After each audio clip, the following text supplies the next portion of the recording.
one man who refuses to follow the script. We have rules here, you know that. And if you don't follow the rules, then what are we? One man stands tall in the face of adversity. But it ain't about how hard you hit.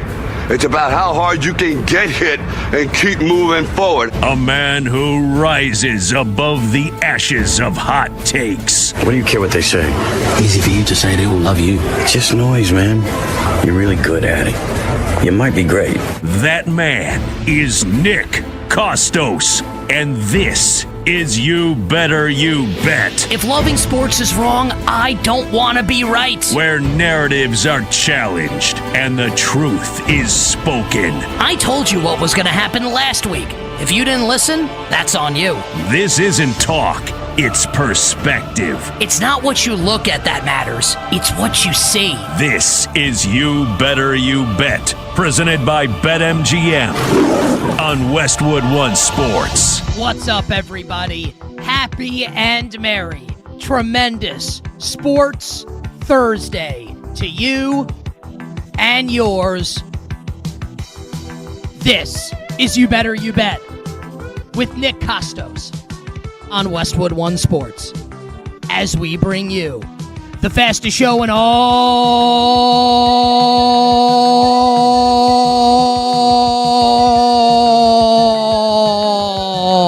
of sports. Hell yeah. The show presented today and always by BetMGM. Make it legendary by downloading the BetMGM app, visiting BetMGM.com. And on this Thursday morning, the world of sports, do you know what it's got? 100 guns and 100 clips, because we're from New York. And we are going to get to all the big stories. I promise we will get to all the big stories on the show today, including the quote from an NFL quarterback, a star NFL quarterback that should have the rest of the league very, very concerned. Also, I have gazed into the crystal ball, and I know who will win Game 5 tonight of the Stanley Cup Final. I will share that with you as we move along, and I will also tell everybody why this World Cup, which starts this afternoon, and how great is that?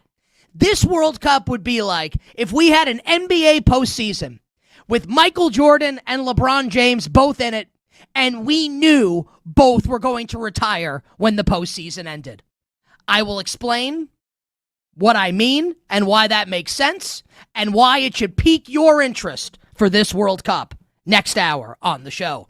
Bets for tonight will close the program, as per usual, in the final hour and the power hour. The phone number, 310-840-4910. YouTube.com/@thekostos. I'm on all social platforms, @thekostos, TheKostos. And if I can be real for a second here, I'll be honest with you. I'll be candid with you. Your boy is not running on a lot of sleep. How in God's name are any of us, especially those of us who root for the New York Knicks, up 3-1 now in the NBA Finals, how in the world were any of us supposed to sleep last night after that sporting event? If you're a Knicks fan, if you're a Spurs fan, I mean, you want to crawl under the covers. I don't know how you fall asleep after that if you're a Spurs fan. Hell, if you're just someone who loves sports, and I know you do. That's why you like the show. That's why you tune in every day. It's why you watch every day. How the hell do you sleep last night? How do you do it? Answer, you don't. You don't. You run on adrenaline this morning like I am right now as we officially begin the tremendous Sports Thursday edition of You Better You Bet with the single greatest comeback in the history of basketball.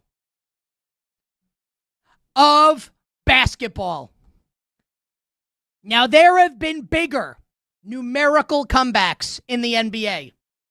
Comebacks by teams down by more than the Knicks were at the max last night. Down by 29 points in a first half that had me in like a puddle of emotion on the floor in my basement watching this game. There have been bigger numerical comebacks. But given the stakes, NBA Finals, No championship in 53 years. This is the greatest comeback in the history of basketball.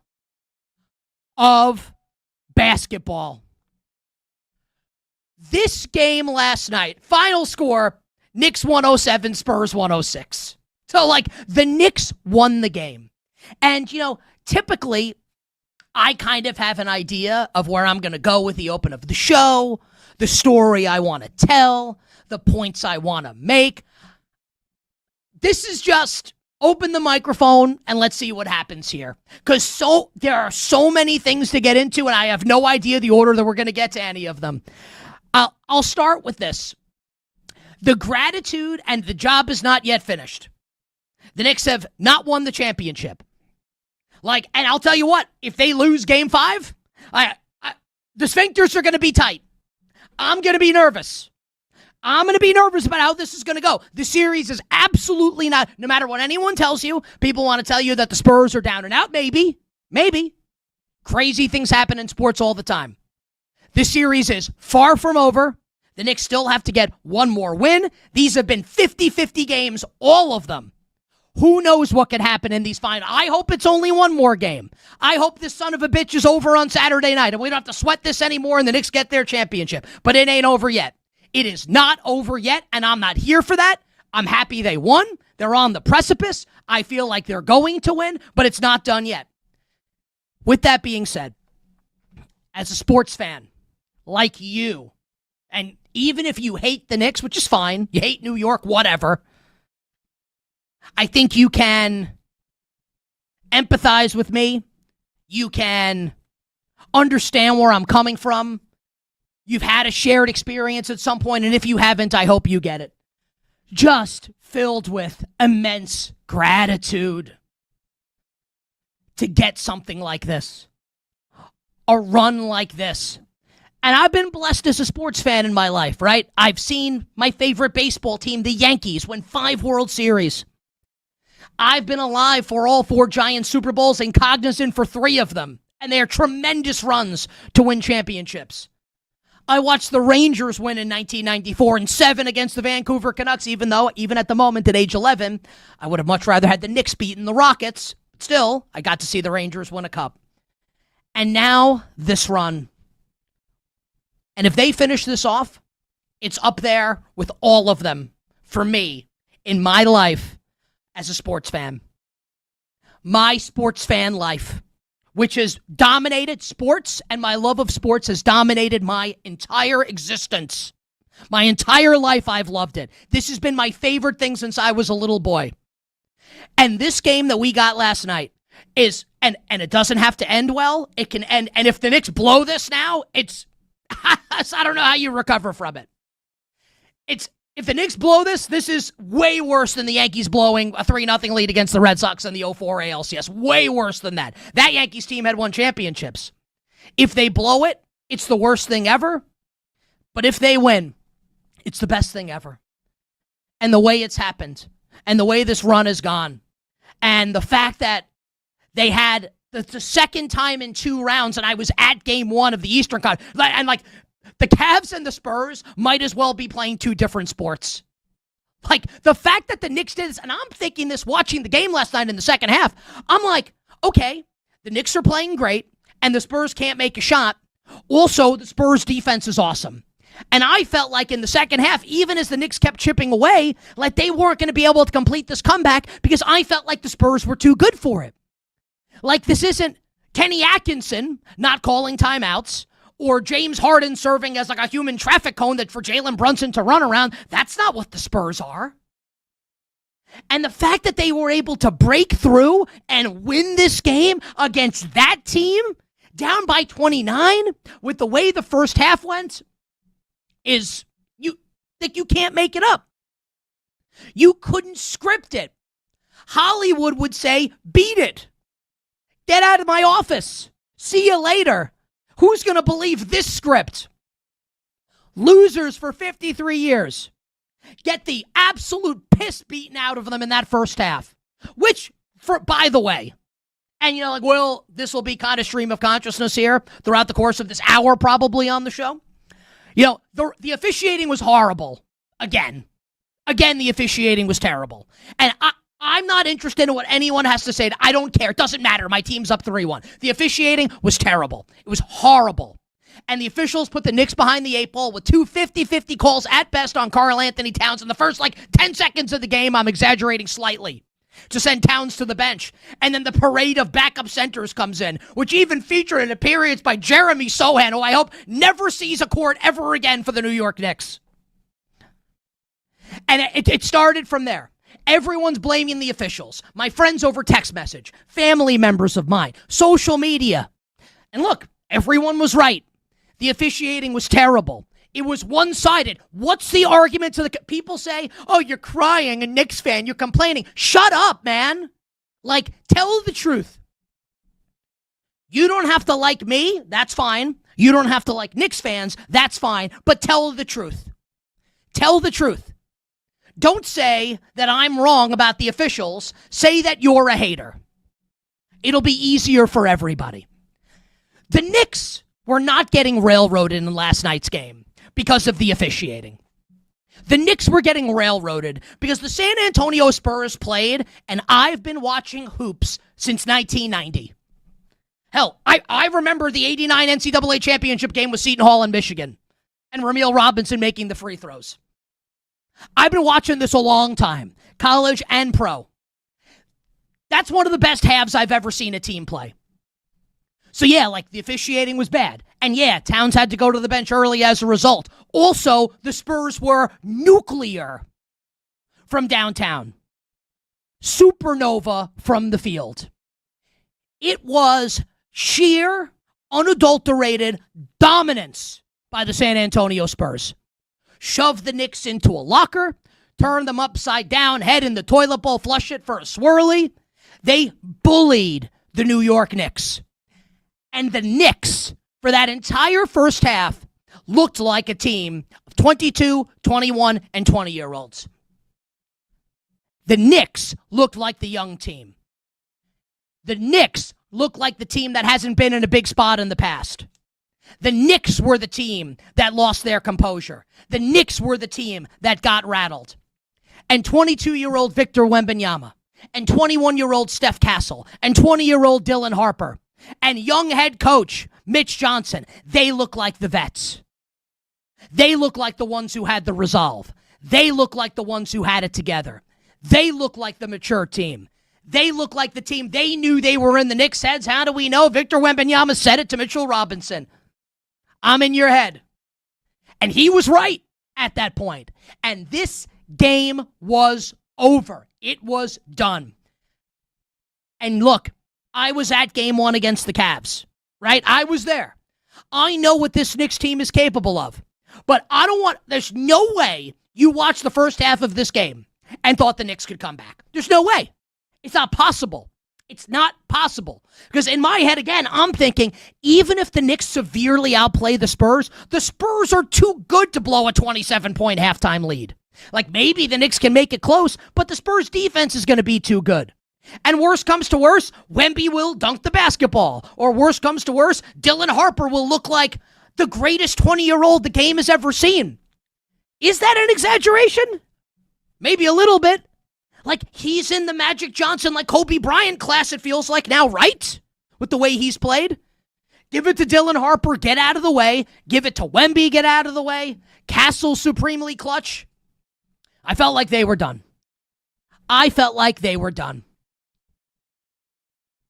And then they weren't. And then they weren't. And then they weren't. And let's be clear about it from a Spurs perspective. If the Spurs don't come back and win this series, this is Game 4 last night. This is right next to Super Bowl 51 on the collapse scale. Right next to it if the Spurs don't come back and win this series. This is the NBA equivalent of Super Bowl 51 with the Patriots and the Falcons. That's how bad this was for San Antonio. More on the Spurs in a little bit. But on the New York Knicks, heroic efforts from OG Anunoby and Jalen Brunson.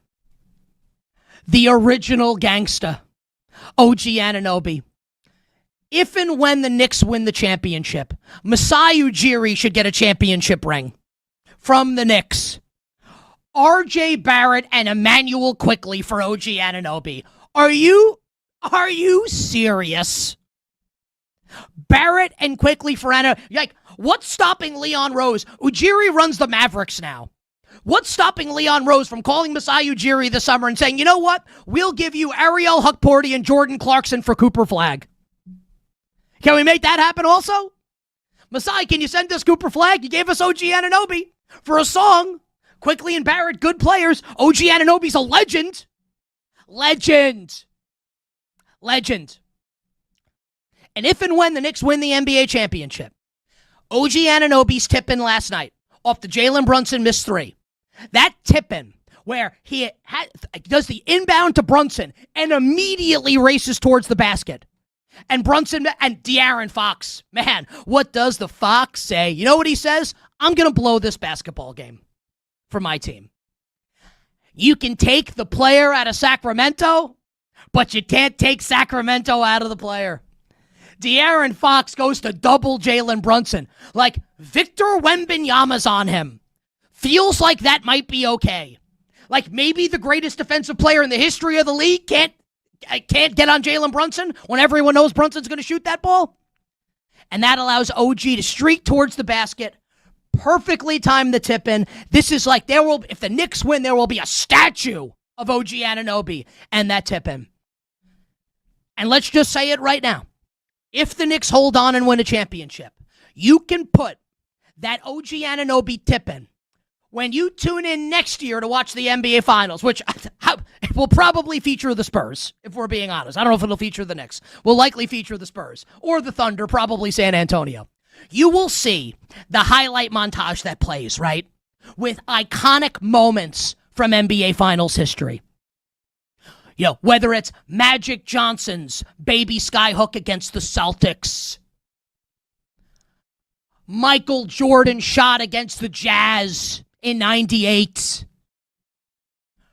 Ray Allen's three-pointer against the Spurs in Game 6.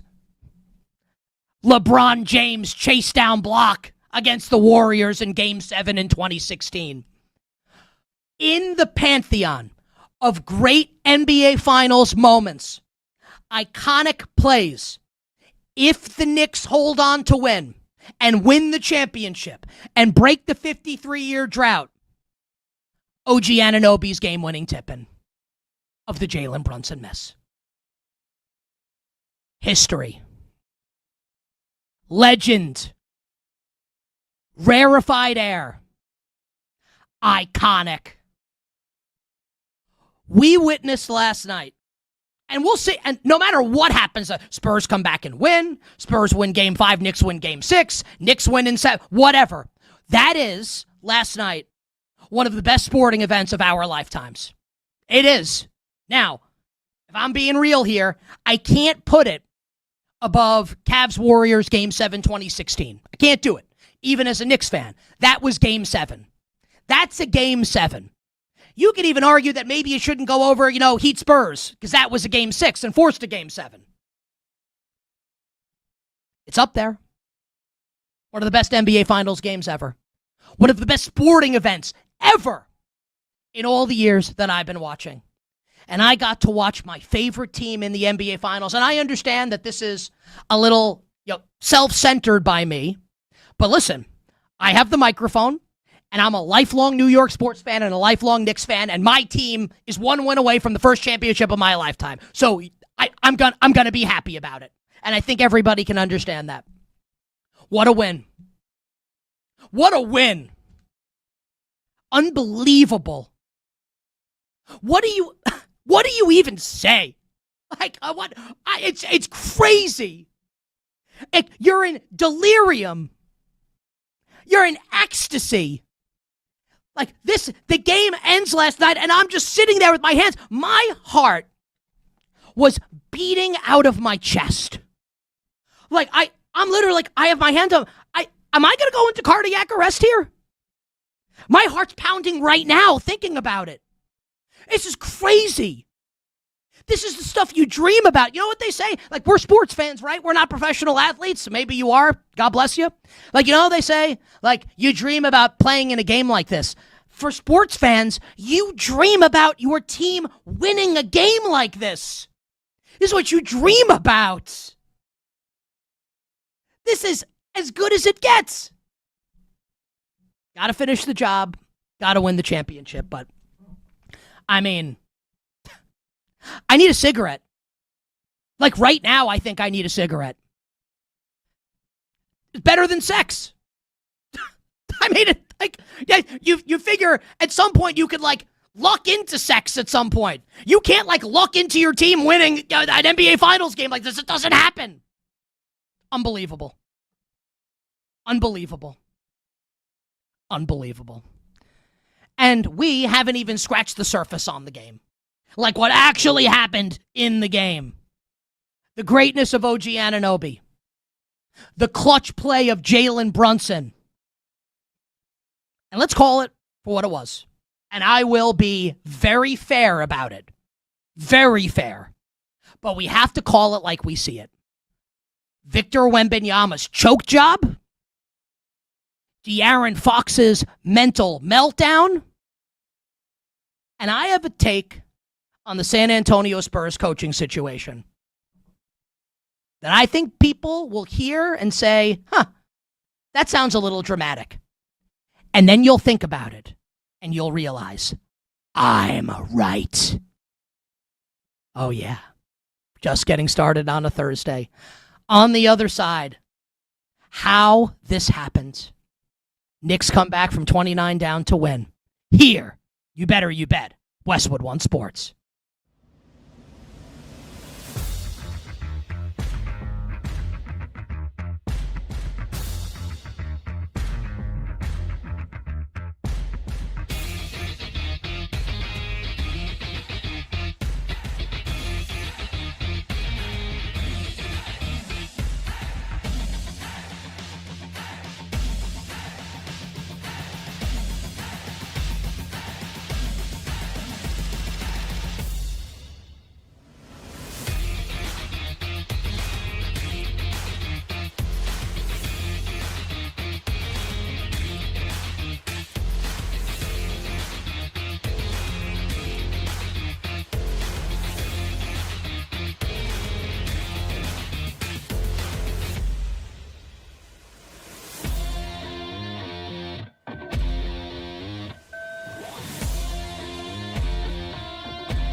Brunson gets it, fires up a three. Shot no good. The chip, it's gone! It's gone! It's gone! With 1.2 remaining, Knicks take the lead. OG Anunoby, and it's 107-106. Bedlam here at the Garden. They can't believe it. That's it. It's over. The greatest comeback in NBA playoff history. The Knicks pull off the miracle comeback and lead it 3-1. Now 1 win away from a title.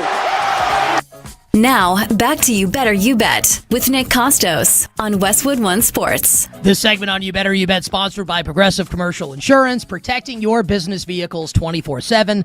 See if you can save at progressivecommercial.com, progressivecommercial.com.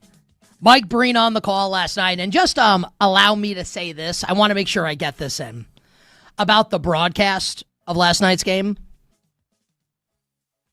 I feel like last night, the team of Mike Breen, Richard Jefferson, and Tim Legler really turned the corner. I thought they were magnificent last night. Magnificent. I think they are, Jefferson especially, is very honest in the way he critiques teams. Legler, I feel like, is starting to find his voice a little bit and like knowing when to chime in and, you know, what his role is versus Jefferson's role versus Breen's role. And look, obviously, and they know this because they change teams every year. You know, the ESPN ABC team hasn't been the same since ESPN let go Jeff Van Gundy and Mark Jackson, right? And that was the team with Breen for a really long time. I have very high hopes for this team moving forward for ESPN and ABC. Mike Breen, Richard Jefferson, and Tim Legler. I'm not just saying that. Like I criticized them the other day. I was like, does Tim Legler ever speak? I thought last night's game was great. The broadcast was great. And if they can repeat that moving forward, this team has a very high ceiling as broadcasters. Needed to say that. Now to the game. And just on the final play. If you haven't seen it yet, and obviously like you watched it, right, when it was happening. But if you haven't watched a replay, it is actually a beyond brilliant play drawn up by Mitch Johnson and the San Antonio Spurs, where the entire world is, I'm expecting it, is expecting Victor Wembanyama to get the ball, right? And I even tweeted, don't let Wemby tip this ball in. Because, you know, he's 8 feet tall and you can't teach that. Or he's going to take a jump, whatever it's going to be. You thinking Wemby's going to get the ball. And they fake you out. And Castle rolls around, and it's a third of 3 critical Josh Hart errors. Because if Karl Anthony Towns doesn't tip the inbound pass and basically save the game, if Towns doesn't get a finger on that inbound pass, I think Steph Castle dunks the ball and the Spurs win. And we're having an entirely different conversation. So, you know, it wasn't a classically great Towns game. We're going to praise Brunson and OG Anunoby way more than Karl Anthony Towns. Karl Anthony Towns, that play saved the game last night. And if you don't believe me, go back and watch the replay. Because Stephon Castle, like Josh Hart's behind him, and Castle has a clear path to the basket, and if the pass is true, Castle's tipping it or dunking it in. And that, if it happens, replaces OG Anunoby's tip-in as one of the iconic plays in the history of the NBA Finals. Amazing. The razor's edge, the knife edge that all of this lives on. Incredible. Incredible. How close the Spurs came to rescuing, first, you know, allowing victory to fall victim to defeat, and then almost snatching victory out of the jaws of defeat at the very end after leading the entire game. And for the New York Knicks, this is a game where, if I told you before the game started, Deuce McBride would be horrific, a 0. Landry Shamet would be a 0. Mitchell Robinson would and you know what? I'll say, Knicks are maybe going to win. I think they're going to win the championship. I don't know if I want to see Mitchell Robinson again if this guy can't make a free throw. No one's hey, Mitch. Like, enough. No one's expecting you to be Reggie Miller. No one's expecting you to be, Mark Price when you step to the line, or Steph Curry. Can you make 2 out of 4? Can you shoot 50%? Not 0, not 30. Like, I'm sick of it. And they won, and I'm sick of it. Jordan Clarkson, looked like he took crystal meth before the game with the way he played. He's out of control. Gets the ball, is spinning, is dribbling, he's losing it, he's diving for it. You can't play this guy. And I was actually calling at one point. I even tweeted, McBride's got to come out and Clarkson's got to go and see what you've got. See if Clarkson can get hot. You can't play this guy if this is how he's like a chicken with his head cut off out there. It's like doing a Benny Hill routine. It's like the Three Stooges. Jeremy Sohan got minutes in this game. Comes in the game and immediately chucks up an air ball. Could you imagine?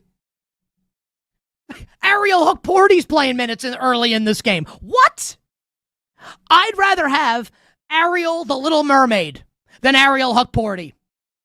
With Sebastian, the crab, under the sea, waiting for me. Give me King Triton. I'll take Ursula. Forget about Ariel Hukporty. I tell you, all of these things happened. And Mikal Bridges doesn't give you much. God, what's going on with this guy?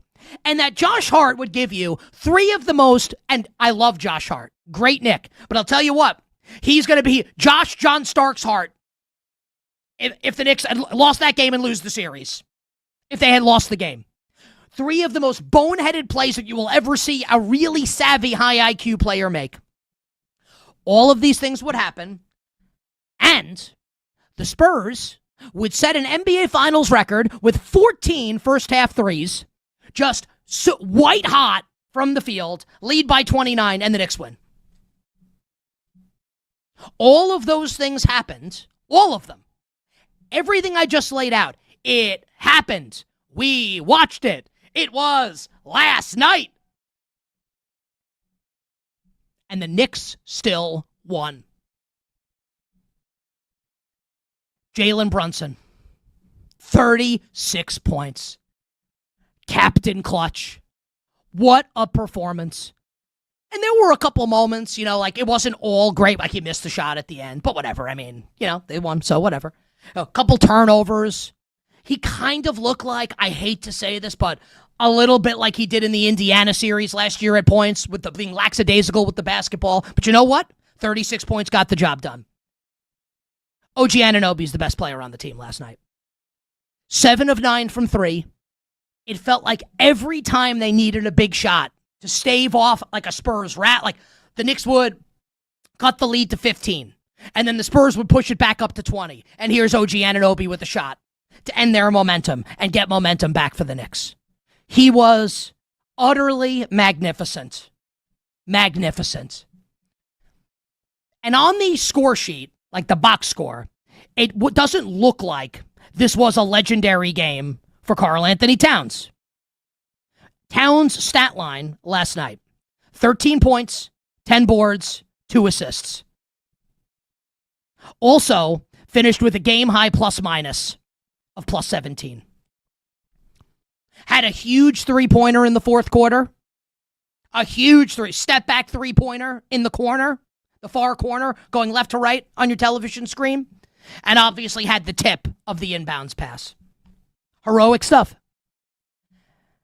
And then there's, out of everyone on the Knicks, and you take this from me, a lifelong New Yorker who grew up in New York City.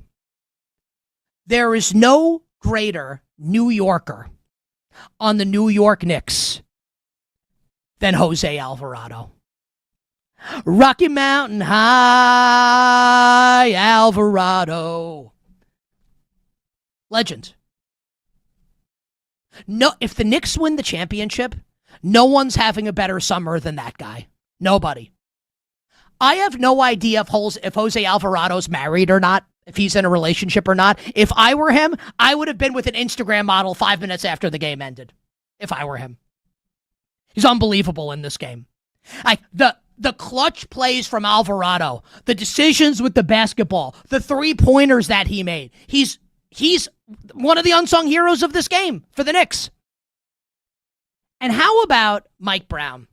And I thought Mike Brown was in way over his head in the first half last night. Where you could, and you bet Nick Kostos on this Thursday, Westwood One Sports breaking down Game 4 of the finals. Where in the first half last night, the camera kept showing Mike Brown, right, as things are, and we'll get to the Spurs in full. And the first half and everything. And things are going horribly for the Knicks, where it felt like a nightmare the way it was unfolding. This was Murphy's Law in basketball form. If it can go wrong, it will go wrong. And that's what the first half was like. And there were a couple instances in the first half where the camera would be on Mike Brown and something would happen. And by something, I mean the Knicks get called for a bogus foul, or the ball goes off of bounds off the Spurs and the referees give the ball to San Antonio, or San Antonio makes another three-pointer. And Mike Brown just kept mouthing, wow. Or, like Usher famously said, oh my God, so in love. He was just mouthing things. Wow. Oh my God. Which I was also. Also, I'm not the coach of the Knicks. And it felt like at that moment, Mike Brown lost control. And his team lost its composure. And Mike Brown was allowing this to happen. Right? He's the coach of the team. You can't let, and look, it doesn't matter because of the way they came back. They were absolutely rattled in the first half. And Wemby was right. He was right. They were in the Knicks' heads. Mike Brown pulled it together in the second half. And the decision to pull Bridges for Alvarado and basically close the game. And look, like there were a couple offense-defense subs, like Bridges was in there at points. But basically closing the game with Brunson, Alvarado, Hart, Towns, and Anunoby won this game for the Knicks. Gave them way more spacing. Gave Brunson more room to roam and maraud. Gave OG Anunoby more space. It helped win the game. Heroic from Mike Brown.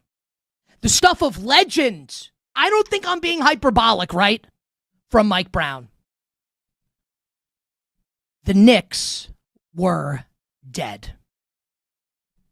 Dead. And if you had, I'll be real, right? If you had given me a lie detector, a truth serum at halftime, and the question would not have been who's going to win the game. If you had asked me who's going to win the series, like life on the line, who are you picking? I would have picked the Spurs. That's where I was at. I'm being honest with everybody, right? It wasn't just like, oh my God, we're going to lose this game. It was, oh my God, like the Knicks are going to lose the series. They're going to lose the next 4. The Spurs are going to win Game 6 at the Garden, and this is going to be the worst thing ever. And they came back to win. They won. It's just, man. And the Josh Hart missed dunk that would have given them the lead. That's the one. And I think, I think fathers will appreciate what I'm about to say. And the only reason I'm not saying mothers is because, like, I'm a father, I'm not a mother. So you understand, right? There is no fear in life quite like the fear of, was I just loud enough to wake up my young child? And the only instant during the game last night when I actually feared, did I just wake up my daughter, my 2-year-old daughter, was when Hart, like discombobulated, had a mental meltdown, like his brain stopped working when he was in the air. Do I dunk it or do I lay it in? And missed. And then doesn't box out Castle after a Spurs miss, and Castle makes both free throws to put the Spurs up. He would have been John Stark's Hart had the Knicks lost that game and lost the series. Look, I guess with how the way this franchise works, he'd just be in the front row of every playoff game in perpetuity like Stark says. I am a little bitter about the way Game 7 went in 94. Can you tell?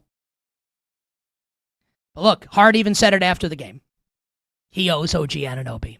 And you know what? As Knicks fans, we all do. We've talked a lot about the Knicks. On the other side, let's talk about what went wrong for Victor Wembanyama, Mitch Johnson, De'Aaron Fox, and the San Antonio Spurs. Presented by BetMGM.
really explain it right now. I don't know.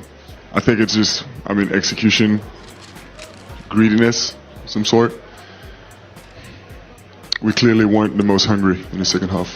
Now, back to You Better You Bet with Nick Kostos on Westwood One Sports. BetMGM players will receive a World's Game Tournament Winner Boost token.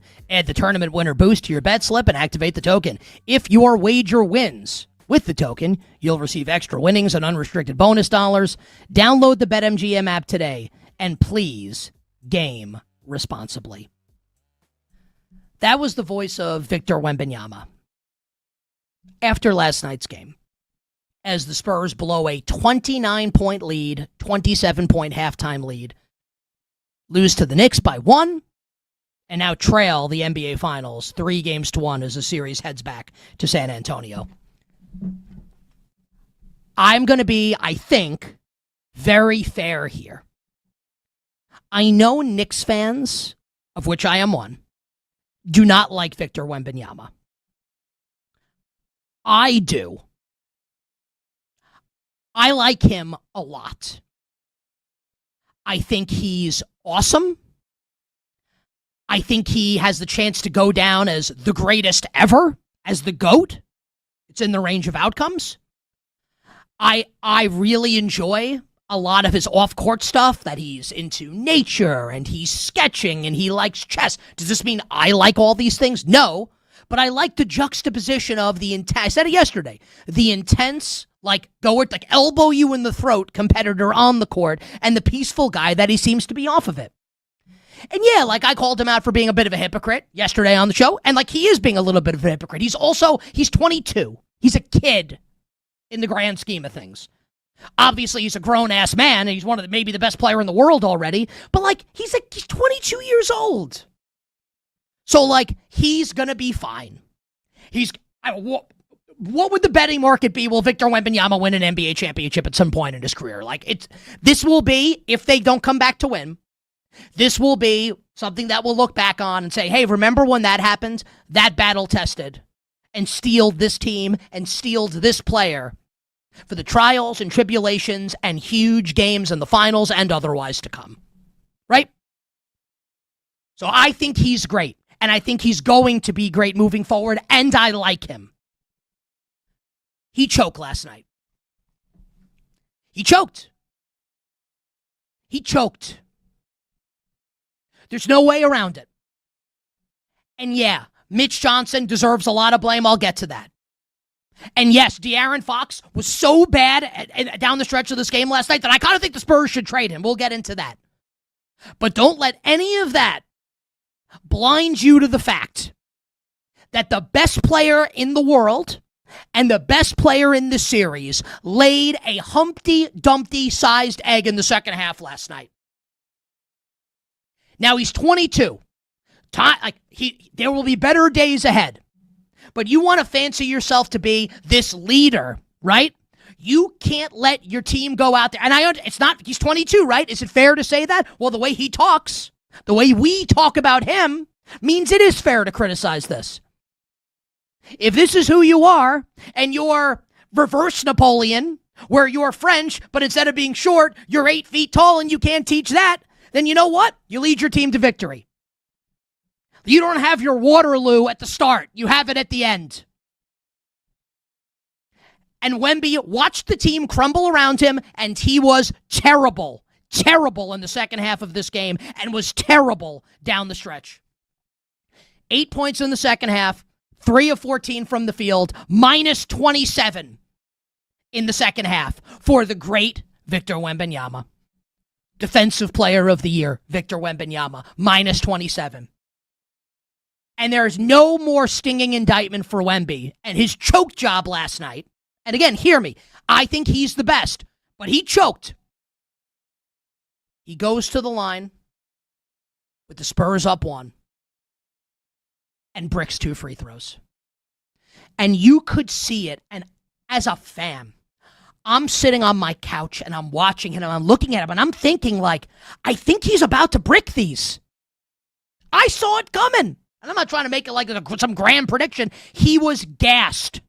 I'll tell you what, man. He got to improve his wins. a little bit. And I know he's gigantic. He's also 22. He's running out of steam. It's obvious.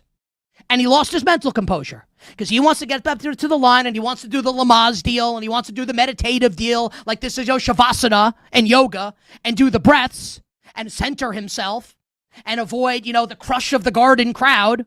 And then he bricks the 2 free throws. Right?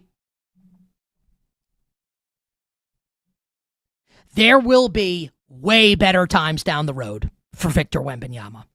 Hell, the Spurs could come back and win this series. It's certainly not outside the realm of possibility. But they're probably going to lose. Probably going to lose. And we'll look back on this and say, and we'll get to Mitch Johnson, we'll get to De'Aaron Fox. Victor Wembanyama choked in Game 4. And if he plays even a little bit better in the second half, the Spurs tie the series up at 2. And this is not even to go into his brain fart at the end of Game 2, passing the ball off Stephon Castle's back. If Wemby were even a little bit better, a little bit, what would the series be right now? So again, tell the truth. Is Victor Wembanyama the best? Yes. Did Victor Wembanyama choke? Also, yes. Or as they say in France, oui, oui. Hour 1 done, hour 2 for you coming up on the other side. We will start the hour talking about Mitch Johnson and De'Aaron Fox, Game 4 of the NBA Finals on a Thursday.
biggest names in the business are on You Better You Bet with Nick Kostos. Hey, this is Joe Buck, and you have done it. You have found it. You are listening to You Better You Bet. Great decision. This is Bob Kostos, not Kostos, but you are listening to Nick Kostos on You Better You Bet. Hi, this is Kevin Harlan of CBS, Westwood One, and TNT, and I'm listening as you do every day to You Better You Bet with the most handsome single man in the radio business. A man who, if I was not married for 38 years, I might consider myself the kind of guy that can electrify a listening audience and a crowd of bystanders watching him do what he does so well each and every day. Continue to listen right here on You Better You Bet. This is You Better You Bet on Westwood One Sports, brought to you by BetMGM.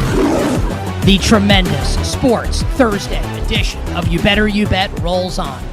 Nick Kostos, our crew, and you here on Westwood One Sports. Unbelievable. Unbelievable.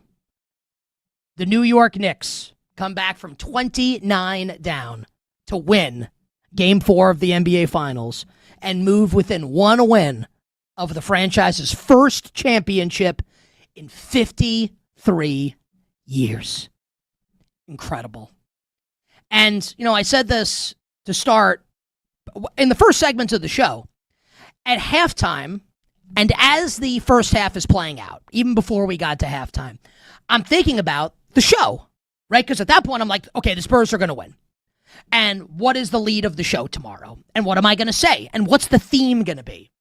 And it was going to be how awesome the Spurs are. And how well they played. And what an exceptional performance on the road it was.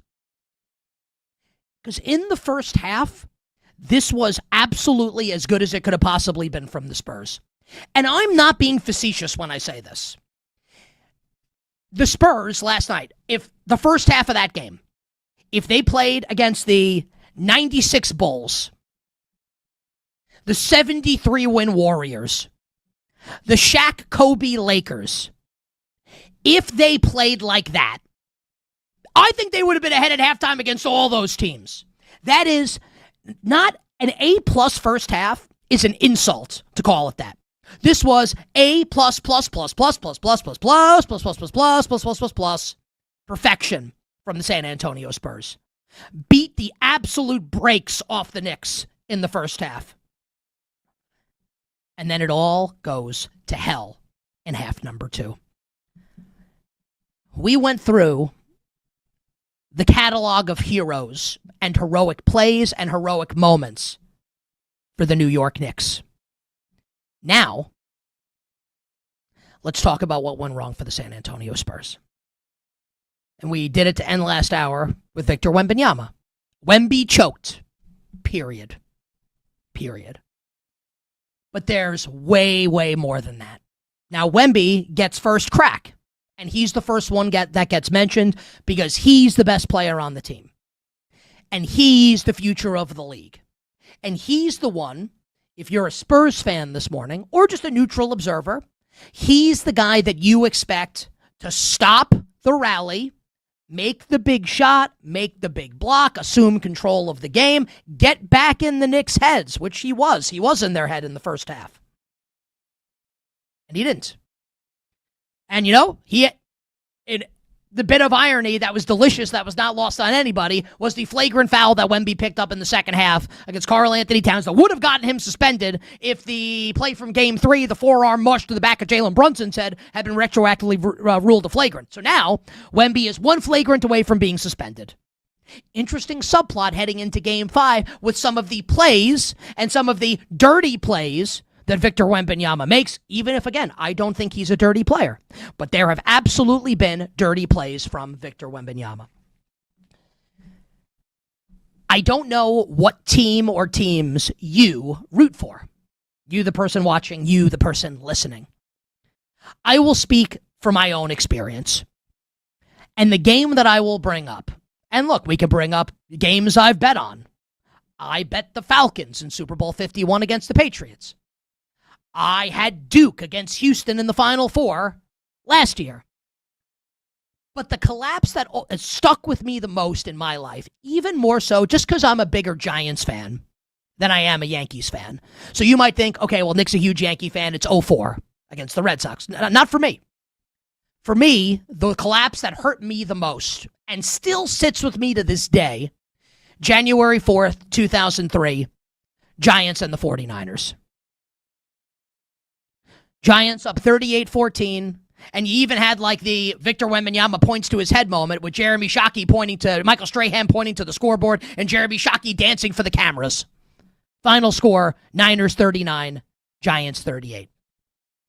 And since then, I have always talked about, and you've probably heard me say it on this show a million times over the last 7 years, the anatomy of a collapse. And all the things that have to happen for a collapse like this to occur. So yes, Victor Wembanyama choked. And yeah, that's the headline for San Antonio. And anyone that wants to say it's anything other than that, like, I think is being disingenuous. But he's far from the only perpetrator here and the only culprit for the San Antonio Spurs. He's not the only one that choked. He's just the best that choked. Let's talk about the head coach of this team, Mitch Johnson. I actually thought, and it's all like a fever dream, but in the first half of the game, ESPN and ABC ran like a little mini feature coming back from break, and it was Mike Brown addressing the locker room before the game for the Knicks, and then Mitch Johnson addressing the locker room before the game for the Spurs. And I'm being candid with everyone. I don't remember exactly what both of them said, but I remember thinking in the moment, I think Mitch Johnson handled that way better than Mike Brown did. It felt like it was like excuses for the Knicks, and Mitch Johnson's like execution through the physicality. And then the Knicks lost their composure in the first half, and the Spurs had theirs. And at halftime, I even was texting with our friend Danny Parkins about this. I said, I blame the coach for that, for the Knicks losing their composure. And if I'm going to blame Mike Brown for the Knicks losing their composure, then you have to credit Mitch Johnson for the young Spurs keeping theirs and playing as well as they did on the road after dropping the first two games at home in the NBA Finals. So this was, through 24 minutes, a masterclass from Mitch Johnson. And then the second half happened. Now, he was not like a bystander the way like Kenny Atkinson was. Like Kenny Atkinson, basically, I think of it like this. Kenny Atkinson's driving a car. There is a cliff in the distance. Everyone can see the cliff. You have the opportunity to hit the brakes or, turn the wheel. And Kenny Atkinson decided to just keep his foot on the gas and watched as the Knicks ate into that lead. Mitch Johnson was not quite on the Kenny Atkinson scale of blowing leads. I wouldn't say this was that. It was not that bad. He did take a couple timeouts that I thought were really smart in the second half. The Knicks would start to make a little bit of a mini run, cut it to 17, cut it to 21. Mitch Johnson will call timeout. I thought that was really smart. Look, the fact that you oversee that type of collapse has to be a black mark. And the fact that you watched your team settle for all these three-pointers has to be a black mark.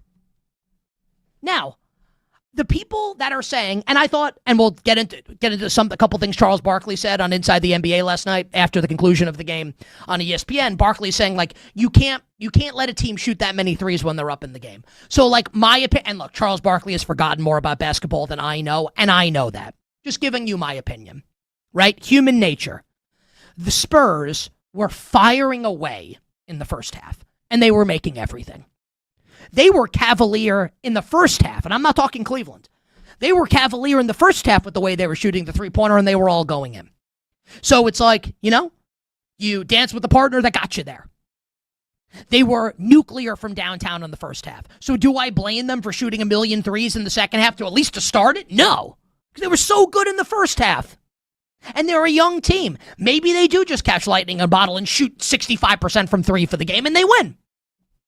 But there does reach a point, right, where the offense is so bad and so stagnant and they can't make a shot. They can't hit water if they fall out of a boat. They can't hit the broadside of a barn. And you end up only scoring 30 points in the second half where you have to do something different. You have to. It's like anything in life. If you're failing at anything in life to the extreme that the San Antonio Spurs were failing at scoring the basketball, and the defense was good. I understand the Knicks came back. The defense at points for San Antonio was excellent. They couldn't score. That was the problem for the Spurs. At what point do you try something different? To collapse. And Mitch Johnson is the coach of the team, and he deserves a ton of the blame. And this is now an NBA Finals where we have seen 4 basically coin flip games, and 3 of them have gone the way of the New York Knicks. And yes, you can say that the Knicks are more experienced, and you're right. And you can say that the Spurs' 3 best players are all kids. And I don't say that in an insulting way. They're 22, 21, and 20. I'm 43. They're kids to me. In the grand scheme of life, these are kids. And they're way beyond their years. And they're all tremendous. All of them. Wemby, Castle, Harper, they're all studs. But they're inexperienced. And you can say that inexperience and the youth has cost them. And you're right. Also, he's the coach of the team. And it's his job to shepherd them to wins. And the idea that De'Aaron Fox, and we'll get to him in a second, that De'Aaron Fox has the... I don't give a you-know-what. And yeah, if I had like a get-out-of-jail-free card, like I could curse once a year, I would have used it there to say the word that rhymes with, the S word. Just say that. I don't give a you-know-what that De'Aaron Fox won Clutch Player of the Year with the Sacramento Kings. This is like the equivalent of when Alex Rodriguez used to go like 0 for 4 in a game for the Yankees, and then they're down 8-0 in the bottom of the 8th, and he would come up and hit a 3-run homer. Congratulations, Alex, on your 3-run homer. What about the 0 for 4 prior to that? Yankee fans know what I'm talking about. Great. Clutch Player of the Year with Sacramento. I don't care. The fact that Dylan Harper, who, come on, let's be real. Let's be real. Like, unless your last name is Fox, you're like related to him. Vivica A. Rick, I don't know. You're Fox 5, Fox News, whatever. Who thinks that De'Aaron Fox is better than Dylan Harper? Who thinks it? Does Michael J. Fox think it? He had the almanac at Back to the Future. All he had to do was look at it. And he knows that Dylan Harper's better. Who thinks that De'Aaron Fox is better than Dylan Harper? I don't care that De'Aaron Fox is more experienced. Dylan Harper is so obviously better than De'Aaron Fox. And you know what? I don't even mean this as an insult necessarily to Fox, even though I am insulting him. It's a compliment to Dylan Harper. Harper needs to have the ball instead of Fox in these moments. So here's my question for you. Answer it honestly. If Greg Popovich were coaching the San Antonio Spurs, and we're 4 games into this NBA Finals, who's winning? Who's winning? If Greg Popovich is the coach of the San Antonio Spurs, who wins game 2? Knicks or Spurs? If Greg Popovich did like the Pat Riley in 05-06 and comes down to coach the Heat, which he did, and they won the championship, if Greg Popovich were coaching, like let's just say Greg Popovich at halftime said, you know what? And I understand that medically it's not possible. I get it. So I say this with the understanding that it's not possible. I get it. But the point that I'm making is, with a better, more experienced coach, the Spurs win. If Greg Popovich coached the second half of last night's game, tell me who wins the game. Who wins? If he's the coach all 4 games in the series, is it Knicks 3-1? Or is it Spurs 3-1? Be honest. Which is it? If Greg Popovich were coaching the Spurs, what would the series be? I'm not saying Mitch Johnson's a bad coach, or he will never. I'm sure he's going to win a championship at some point coaching this team. So, like, better days are ahead. I'm not saying the Spurs should fire him, anything like that. But look, let's be real. He did a brutal job in the second half last night. Brutal. And his young team has blown a couple games at the end. And they've been leading in all the games, and they're down 3-1. And yes, it falls on the players, but like the best players are all young. The coaches got to do better. Mitch Johnson's got to do better. And then there's De'Aaron Fox. What does the Fox say? You know what he says? I'm just going to lose this game for everybody. I'm going to lose the game for my team. Clutch Player of the Year, De'Aaron Fox. This is like, remember when Reggie Bush had to give back the Heisman? Does De'Aaron Fox have to give back Clutch Player of the Year now? Are we like obligated now as sports media when we talk about De'Aaron Fox to say Clutch Player of the Year, De'Aaron Fox? Or is that done now after the way Game 4 unfolded? Is it done? How terrible he was down the stretch. How terrible he was in the second, and he was great in the first half. Look, it's easy, right? When you're front running and everyone's making every shot, it's easy then. What about when the times get tough? Then what happens? Then it's not Sacramento, on a Thursday night in November against the Golden State Warriors.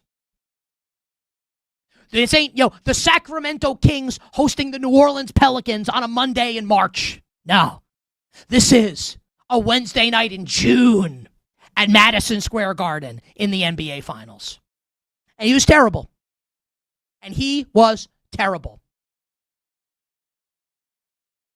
And had one of the biggest blunders I've ever seen in a basketball game. So the Knicks, at the end of this game last night, are down by 1. In the waning moments, they turn it over.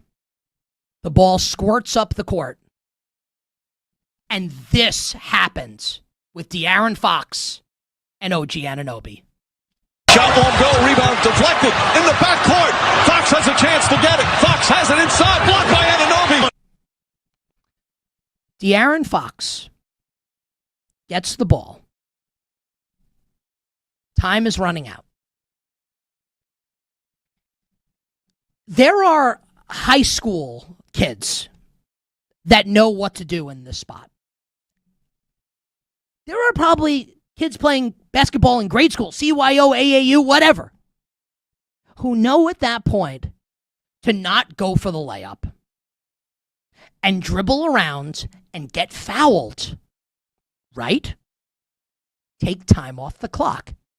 And I have to say, I disagree with something Charles Barkley said last night, which was, and what a bunch of people said, which was the Spurs needed to use the clock. Like, look, I mean, there's 24 minutes. Like, you can't, bleed the shot clock down. So, whatever. That I don't necessarily agree with. But in that spot, you have to dribble. You have to kill clock, and you got to get to the free throw line. That's what you have to do. Everyone knows it. Like a terrible, Big 12 Saturday matinee in January. Players on those teams know to do that. And he goes for the layup. And OG Anunoby rejects him. Another legendary play by OG Anunoby. And to make matters worse, De'Aaron Fox had I don't know if I want to say gall. I also don't know if I want to go as far to say the stupidity, but it's a ridiculous comment from Fox, who doubled down on that decision and defended that decision, speaking after the game. Have them scored. Try to get a layup, get up 3.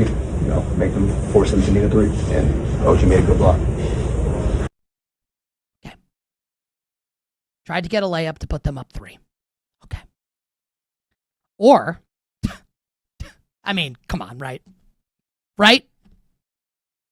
Like, are you thinking the same thing I'm thinking right now? Like, hey, listen, De'Aaron. He's a smart guy. Like, I'm sure he knows this. Do you know Did you know, you the person watching or listening, were you aware of this? That if you hit a layup, you get 2 points. And in that instance, they were up by 1, so you'd be up by 3, right? Okay, simple math. Did you also know that if you go to the line and make 2 free throws, you are also up by 3? You're also up by 3. Clutch player of the year, right? Should be able to make the 2 free throws, right? Dribble the clock out. Get fouled, go to the line, make your free throws. Be honest. If that happens, who wins the game? And I'll be real. The ball squirts up the court, and I'm thinking the Knicks are going to lose. And then he lays it up, and OG Black, and in the moment, I don't even absorb it because I'm trying not to pass out as a fan. It's not until after the game that I'm like, oh my God, that was crazy. Insane. And I don't care who is going to defend his decision to come up and double Jalen Brunson. It's ridiculous. Okay? Like, Victor Wembanyama's there. And I know Brunson had a long 3 over Wemby in the fourth quarter. Like, there's 5 seconds left. Brunson gets the ball. What do you think's happening? He's shooting. Wemby's on him. He's the defensive player of the year. He's the guy that we talk about as being maybe going to go down as the greatest defensive player ever. A guy who can do things on the basketball court. And how many times, and they're right, did Richard Jefferson, Tim Legler, and Mike Breen say it? There was that sequence in the fourth quarter that put them up 95-75, where the Knicks started to come back and then the Spurs pushed it back to 20, where Wemby, like, basically was playing hot potato with the basketball by himself while, like, everyone's jumping around him. Tips it to himself like 4 times before he tips it in. Because he's 8 feet tall and you can't teach that. He's on Brunson. He knows Brunson's shooting. He's 8 feet tall. He's the defensive player of the year. Do we really need the double there? Do you need it? Just saying. People will defend it because people will defend anything. Anything. Give me a break. This is going to be harsh, what I'm going to say next. The Spurs have to trade him if they lose this finals. There's no point for him to be on this team making the amount of money he's making. There's no point. They have a cost-controlled option who's 20 years old, who's way better than he is already in Dylan Harper. Why do you need De'Aaron Fox at that money? Why do you need it? Especially if this is what he's giving you. Like, literally, the whole purpose of his existence for this team is to, A, calm them down in the big moments. What happened? They lost and blew a 29-point lead and a 27-point halftime lead. And to make the clutch shots as clutch player of the year. And what happened? Some of the most unclutch plays you could possibly imagine. Now, like, let's compare it to other boneheaded plays in basketball history, right? Okay, let's go back to the 1993 NCAA championship game with Michigan and North Carolina. Chris Webber calls timeout. They don't have one, cost them the game. Right? Chris Webber's in college. 2018, game 1 of the finals. LeBron plays one of the greatest games ever that no one talks about because they lost the game in overtime because J.R. Smith didn't know time and score. J.R. Smith lives in J.R. Smith land. And I don't mean it as an insult. He's out there. De'Aaron Fox does not live in De'Aaron Fox land. De'Aaron Fox is in reality. Right? You could even go to game 2. Wembanyama throws the ball off Steph Castle's back. A hideous mistake in the closing moments. Wemby's 22 years old. What's De'Aaron Fox's excuse? He's been in the league for like a decade. Clutch player of the year. What's his excuse? Why is he on the team? Why is he there? Why is he there? Why is he there? It's like the person that gets paid to salt the French fries at a fast food place. You go and get the French fries, there's no salt on them. You're thinking, why is that person employed? It's the one thing they're supposed to do. Didn't do it. Now, this needs to be said. I'll say it again. And we'll take a break. This finals is not over. It's not. The Spurs can come back and win the next 3. De'Aaron Fox could play amazing in the next 3 games and be a huge reason why they win. I'm saying that. So I don't want anyone coming to me and saying, well, the series isn't over yet. Or some of you idiots, not all of you, I love all of you. That aged well. Yeah, like no one's right all the time, jerk. I'm acknowledging that the series isn't over. The Knicks can absolutely still lose, and Fox can play a big role in the Spurs coming back, and Mitch Johnson can play a big role in the Spurs coming back, and Victor Wembanyama, obviously, if the Spurs come back and win, will be Finals MVP.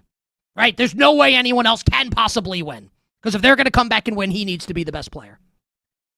But at this point right now, 3-1, feels like the Knicks are going to win. And if they do, if they do, I don't know how De'Aaron Fox is a member of this team next year. All right. We've given you now 85 minutes on the NBA Finals to start the game. I think we can get to another topic on the other side. Joining us next will be friend of the show, Dennis Bernstein from SiriusXM NHL Radio in the 4th period to discuss this legendary Stanley Cup final between the Hurricanes and the Golden Knights next on You Better You Bet.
This is stopped by Hart.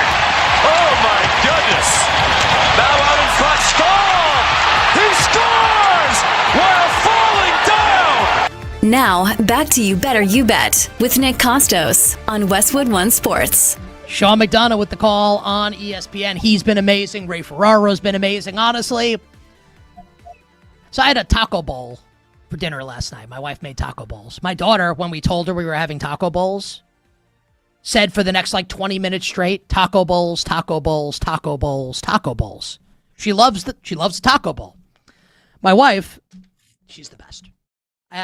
You're watching the show, I have a container here that my wife made me of leftovers from the taco bowl. Last night, when I ate this taco bowl at around 5:30 p.m. Eastern, because at age 43, I am basically a senior citizen, and I eat dinner at 5 o'clock. This taco bowl was delicious.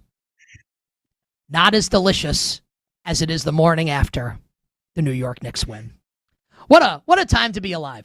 NBA Finals have been awesome, and the Stanley Cup Finals have been redonkulous as well. This segment on You Better You Bet, sponsored by Progressive Commercial Insurance, protecting your business vehicles 24/7. See if you can save at progressivecommercial.com, progressivecommercial.com. Joining us now to break down the Stanley Cup Final, New Yorker, even though he's betrayed us and now lives on the West Coast, lives in California. The Silver Fox, our good friend Dennis Bernstein, the Fourth Period, Sirius XM NHL Radio, on Twitter at DennisTFP. My friend, welcome back to the show. How are you? Nick, it's great to be with you from Raleigh, and that was epic. I think what the NHL is planning to do is have one of the teams tonight go down 7-0, so it can have just as epic a comeback as the Knicks had last night. But it's great to be with you and talk about Game 5 here from Raleigh. Yeah, man, it's awesome. But before we look, we're all big sports fans, right? Before we talk about the Stanley Cup, just you have any thoughts for us on Game 4 of the NBA Finals last night? One with Knicks, Spurs, and anything you want to get off your chest about that game? Well, I don't know what Fox was doing at the end of the game. You're right about trading him. I listen to the show. I'm a fan. I grew up in New York. I was a Knicks fan back in the 70s when they actually won championships. That's how old I am. That wasn't a game last night. That wasn't sports, Nick. That was theater. I was sitting in my hotel room like that. Nah, they'll cut it to 10. It'll be a nice try. Like Game 3, they'll go back to 2. That was incredible. You won't see that again. That was like Haley's Comet. Once every 25 years, that might happen. It's just who's winning? ABC and ESPN. Final and the NBA Finals. They've been two epic things, and I expect more drama here in Raleigh tonight. Let's so before we talk about the actual game and what Rod Brind'Amour is going to do in net, which I think could decide who wins the Stanley Cup Final. You've been covering the sport a long time. You're as knowledgeable as anyone I've ever talked to about the sport. I think there's a real case to be made. This is one of the best Stanley Cup Finals ever through 4 games. Is that a dramatic statement by me, or do you feel the same way? And how would you rank through 4 games the Stanley Cup Final against others in history? Well, I posted it on social media after Game 4. It is one of the best I've ever. And I've been at finals for about 15 years now. This is right there. Because, Nick, it's unexpected because coming in, what did everybody think? Boring series, no scoring. Who cares about Carolina and Vegas? 5 million people watched the last Game 3. They care, Nick. They care. So this is one of the best. There's not much separating because there's no lead that's safe. There's no momentum in the series. You have guys like Jordan Stahl, who's 37 years old, coming through as a hero. You have Brandon Bussey coming out of nowhere to play. You have Mitch Marner with all the pressure. I mean, he's probably going to win the Conn Smythe. It has been there, Nick. It's not hyperbole. This has been one of the best Stanley Cup Finals through 4 games. It's been unbelievable. It's been absolutely tremendous, and you're right about ABC and ESPN. So Carolina comes back and, wins Game 4 after, the unbelievable comeback they had in Game 3, down 4-0. Game goes to double overtime. Anderson maybe gets concussed. Bussey comes in. He doesn't even give up the goal. It's an insane goal in double overtime off the board, off of his skate, and in by Shea Theodore. And then Carolina wins 5-3. And Jordan Stahl becomes the first player since Mike Bossy, the Hall of Famer in 1982, as the Islanders swept the Canucks, to score goals in each of the first 4 games of a Stanley Cup Final. And that takes us now to Game 5 tonight. I am 99% sure, because I was looking during the break, that it has not yet been announced who Rod Brind'Amour will start in net. If he will go back to Freddie Anderson or if he will go with Brandon Bussey tonight. Do you have any information on that, Dennis? And if not, and if you're like the rest of us wondering who it's going to be, who would you start if you were Rod Brind'Amour, and why? Okay, so I don't have any information. There will be a morning availability with respect to Rod Brind'Amour. Nick, he'll tell you who the starting goalie is. I think we'll have to wait. Simple as that. I would play Freddie Anderson because if he's healthy, right? Now they said he was a healthy scratch, so maybe he just needed a rest, and that's the company line right now, which I don't necessarily believe, because if you watch Game 3, Barbashev came through and blasted him in the head. So they're saying healthy scratch, but who knows? Right? When you watch that Game 3 and they pulled him, when you watch how bad Carolina played in front of Freddie Anderson, it wasn't his fault. Yeah, I know. Marner got a natural hat trick, the fastest one in the NHL Stanley Cup final history. It wasn't his fault. If the team plays better in front of him, he will win the game tonight. I go back to him. I think you can't get off that guy so quickly because of one win by a guy who played one game in the whole playoffs. I don't think you do that. If Freddie's healthy, I'd go back to him. I need my team to play better if I'm Rod Brind'Amour.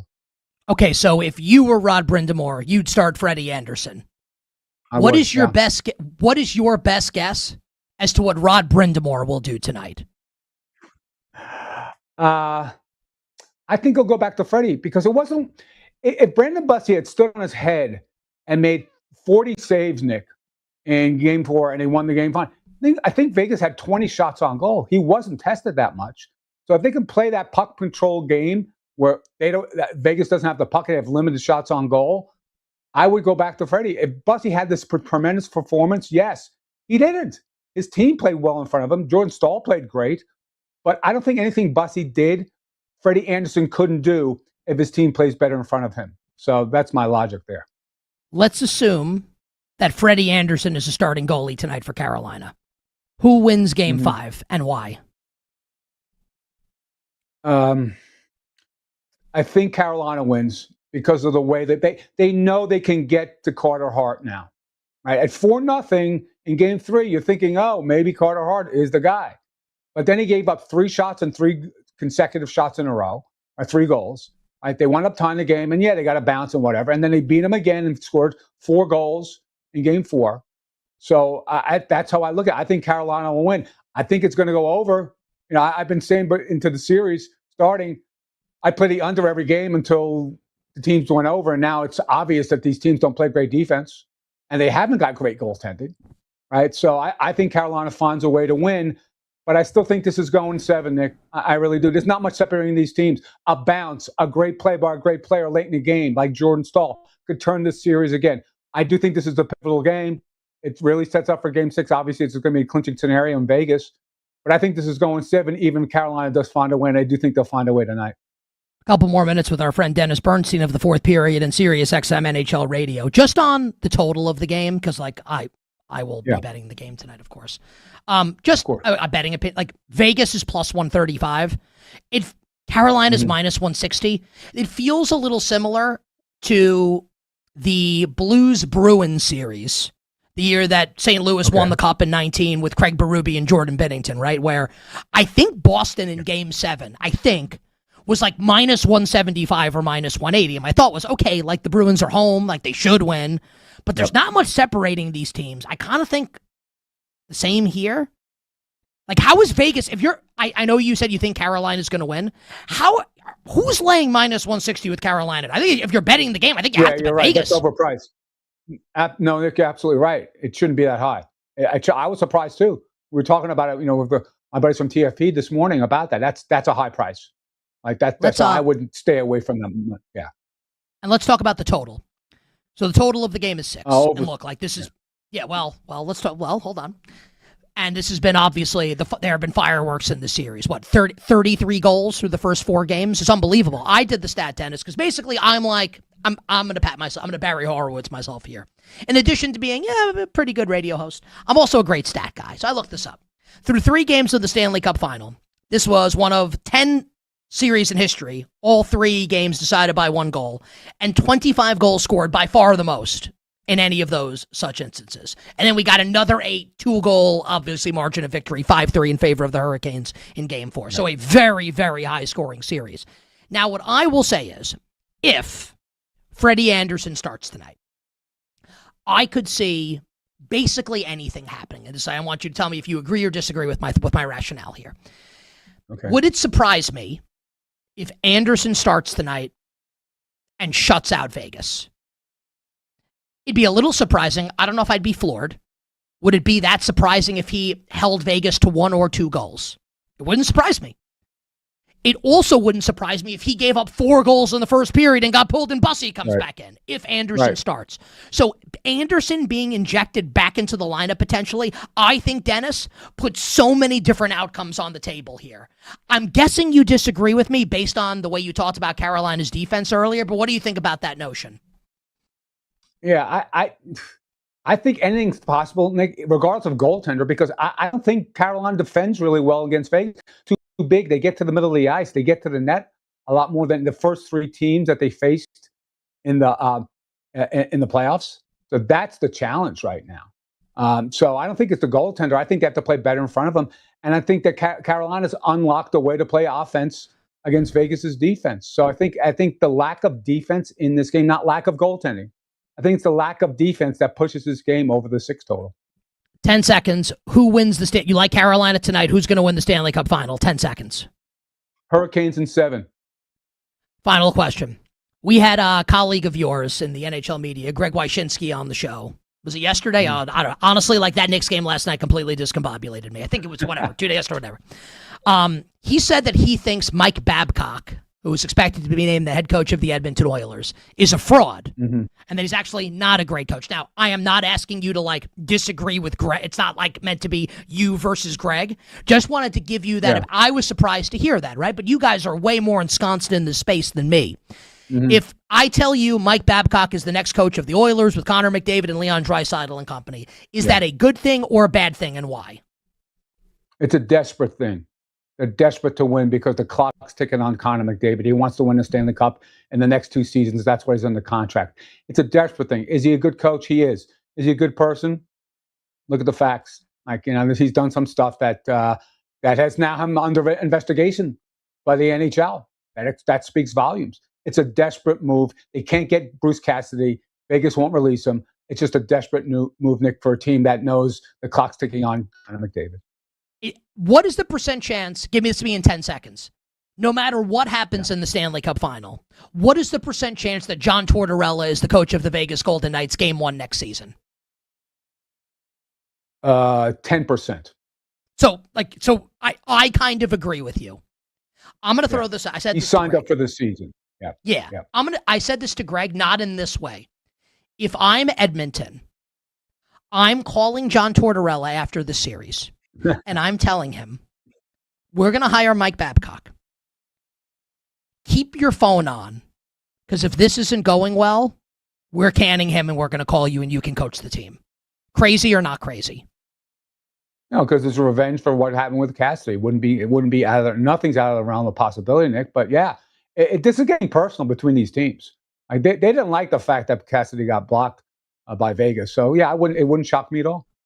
You're the best, man. Appreciate the time. Go Knicks. Dennis Bernstein at Dennis TFP, 4th period and NHL Radio. I'll catch up with you down the line. Oh, it's great being on You Better You Bet, Nick. Thanks for the time. I appreciate it. I love Dennis Bernstein. He's the best. I got to be honest. Right now, I love everybody. All of you. Allow me to do my best Bruce Pritchard as Brother Love impersonation. I love you. I don't know what we're going to talk about on the other side to close the hour. Perhaps it'll be a little NFL. Perhaps I have more to say on the NBA Finals. I don't really know. Stick around and find out. Next.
Now, back to You Better You Bet with Nick Kostos on Westwood One Sports. BetMGM players will receive a World's Game Tournament Winner Boost token. Add the Tournament Winner Boost to your bet slip and activate the token. If your wager wins with the token, you'll receive extra winnings and unrestricted bonus dollars. Download the BetMGM app today, and please, please, please, please, game responsibly. All right. At least one topic I'd like to get in that is not the NBA Finals or the Stanley Cup Finals. The Baltimore Ravens right now organize team activities. And Lamar Jackson generally does not take part in OTAs that are voluntary, right? That's kind of been his MO throughout his time as Ravens quarterback. This year, a little different, with a new head coach in Jesse Minter and a new offensive scheme. We're about to play you a piece of sound from Lamar Jackson speaking yesterday to reporters at Ravens camp that I think should have the rest of the AFC and the league worried. Take a listen to what Lamar Jackson said. I believe I took a lot of strides in the right direction this past week. It's a different system that I'm accustomed to being in, and I feel like it's going to be a lot of explosiveness going on this year because the way that Carl's plays and his creativity with his mind and how detailed he is, it's like mind-blowing. So I'm excited. So if I asked you right now to say with the Baltimore Ravens, age of someone on offense, what worries you the most? My guess is your answer would be Derrick Henry, who is now 32 years old. When's he going to start breaking down? Is it going to happen? Is he just going to be great forever? We'll see. I'm not concerned about Derrick Henry. If I'm a Raven fan, someone who wants to bet on the Ravens, I'm concerned about Declan Doyle. 29-year-old offensive coordinator who last year was with Ben Johnson on the offensive staff as the offensive coordinator in Chicago. Now, obviously, Ben Johnson calls the plays. We don't know if Declan Doyle's going to be good or not. No idea. Lamar Jackson seems to think so. Talking about Doyle's aptitude for the game and how it's mind-blowing and how he expects a lot of explosiveness this year from the Ravens offense. I think it's fair for someone to say, I am skeptical of Declan Doyle calling plays without Ben Johnson there. That is fair. And I feel that way. I'm skeptical. But when you get sound bites like that from the star quarterback, the multiple-time MVP, award-winning quarterback, who talks about how smart he is and how he feels about the offense, it doesn't guarantee that the offense is going to be incredible, but it does make you go, just a little bit about this offense. Jesse Minter running the defense. We know he's great. If Declan Doyle gets this offense in order, the Baltimore Ravens could absolutely go to the Super Bowl. Final hour, power hour on the other side. We will start the hour with Sirius XM NBA radio star, my friend, Justin Termine.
Now, back to You Better You Bet with Nick Kostos and the crew. Presented by BetMGM on Westwood One Sports. Bring it up, Kenny.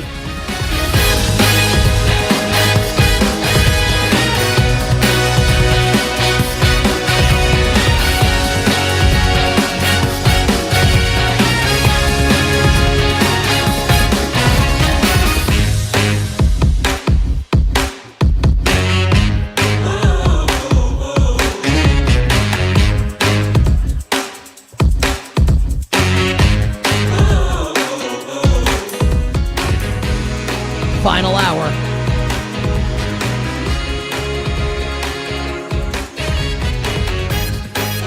Power hour. You Better You Bet on Westwood One Sports. Nick Kostos, our amazing crew, Justin Termine, and you. The Power Hour and every hour here on You Better You Bet, brought to you by BetMGM. Make it legendary by downloading the BetMGM app and visiting BetMGM.com. Coming up about 25 minutes from now, former captain of the United States men's national soccer team in the 1990s, now doing great work in the media, covering soccer, Marcelo Balboa will join us on You Better You Bet to break down the United States-Paraguay game tomorrow night and all things World Cup related. The World Cup starts today at 3 o'clock Eastern with Mexico and South Africa. But for right now, we continue the now 2-hour conversation about, it's ridiculously awesome, if you're a Knicks fan, like me at least. Game 4 of the NBA Finals. Knicks up 3-1. Heart-stopping 29-point comeback, 107-106, to take a 3-1 series lead. Live on the line to break it down, friend of the show and friend of mine, the star of SiriusXM NBA Radio, NBA Today, weekdays 4 to 7 p.m. Eastern, and you can check out his YouTube page, youtube.com/Termine Radio, for Termine Crashes Out. The very handsome, I got to tell you, we follow each other on Instagram. He's got the custom suits at all these games. He's traveling with Eddie Johnson. The hair looks good. The suits are impeccable. He's doing awesome right now. JT with us on the show. How's he faring on this Thursday morning?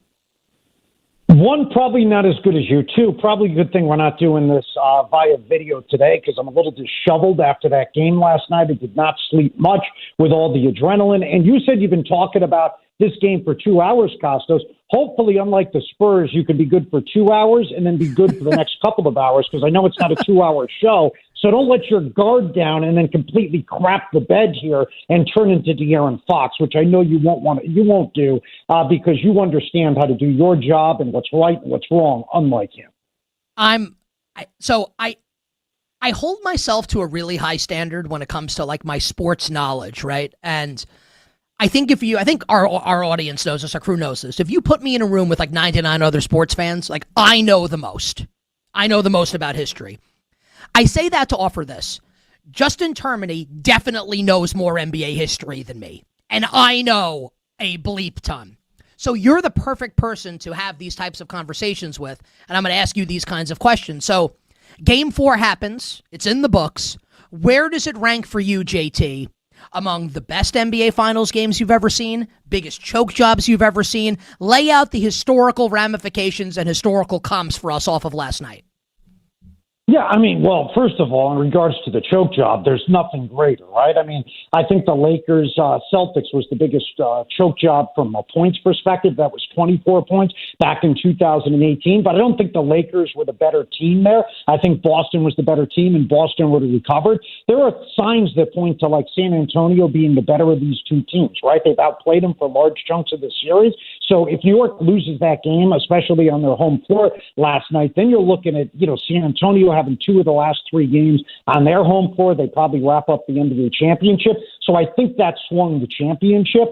In regards to like the brain parts, you almost had 2 of them, right? You had Josh Hurt with the missed layup, which reminds you, go all the way back, and I'm sure you've heard of this, Frank Selby, and it was in the Jerry West documentary that recently came out on Amazon Prime, where he misses like a little 8-footer that would have given LA the win. Instead, it goes to overtime. West ends up losing again, Baylor again in 1962. Russell ends up winning. Like the Josh Hart thing could have entered into that that conversation. With the De'Aaron Fox one, I don't even know what to compare it to. You might have to go to Bill Buckner in baseball to actually look at that, but even Buckner, you can blame it a little bit on he had a bad knee. You blame it a little bit on a physical, mess up. When you look at what Fox did, that was completely mental. Kostos, it's like J.R. Smith, right? Messing up at the end of Game 1 in 2018, but you don't expect J.R. Smith's got a reputation of having his head in the clouds. The only reason De'Aaron Fox is on the floor is he's the 28-year-old that's supposed to be the floor general. He hasn't been efficient, so you at least expect him to make the right decisions, and it was the 28-year-old Fox who's the point guard making the biggest mental error that we've seen maybe in NBA Finals history. It's not the 20-year-old Dylan Harper. It's not the 21-year-old Steph Castle. It's not the 22-year-old Wembanyama. It's him making a mental mistake, just completely unacceptable. So some of this stuff has comps in NBA history. Other stuff, in my estimation, doesn't. Let's assume, just for the purposes of this conversation, and I'll ask you this towards the end, right? Let's assume the Knicks win the NBA Finals. They don't lose the next 3 games, which might send me to an early grave. I think the Knicks will win. I don't know what game it's going to be, but I do think the Knicks will win. Go Spurs! All right. Let's at the funeral in 2 weeks. Let's assume the Spurs don't win the championship. I said earlier in the show, I'm with you. I don't understand why he's on the team if this is what's going to happen. Do the San Antonio Spurs need to trade De'Aaron Fox if they don't win the NBA Finals?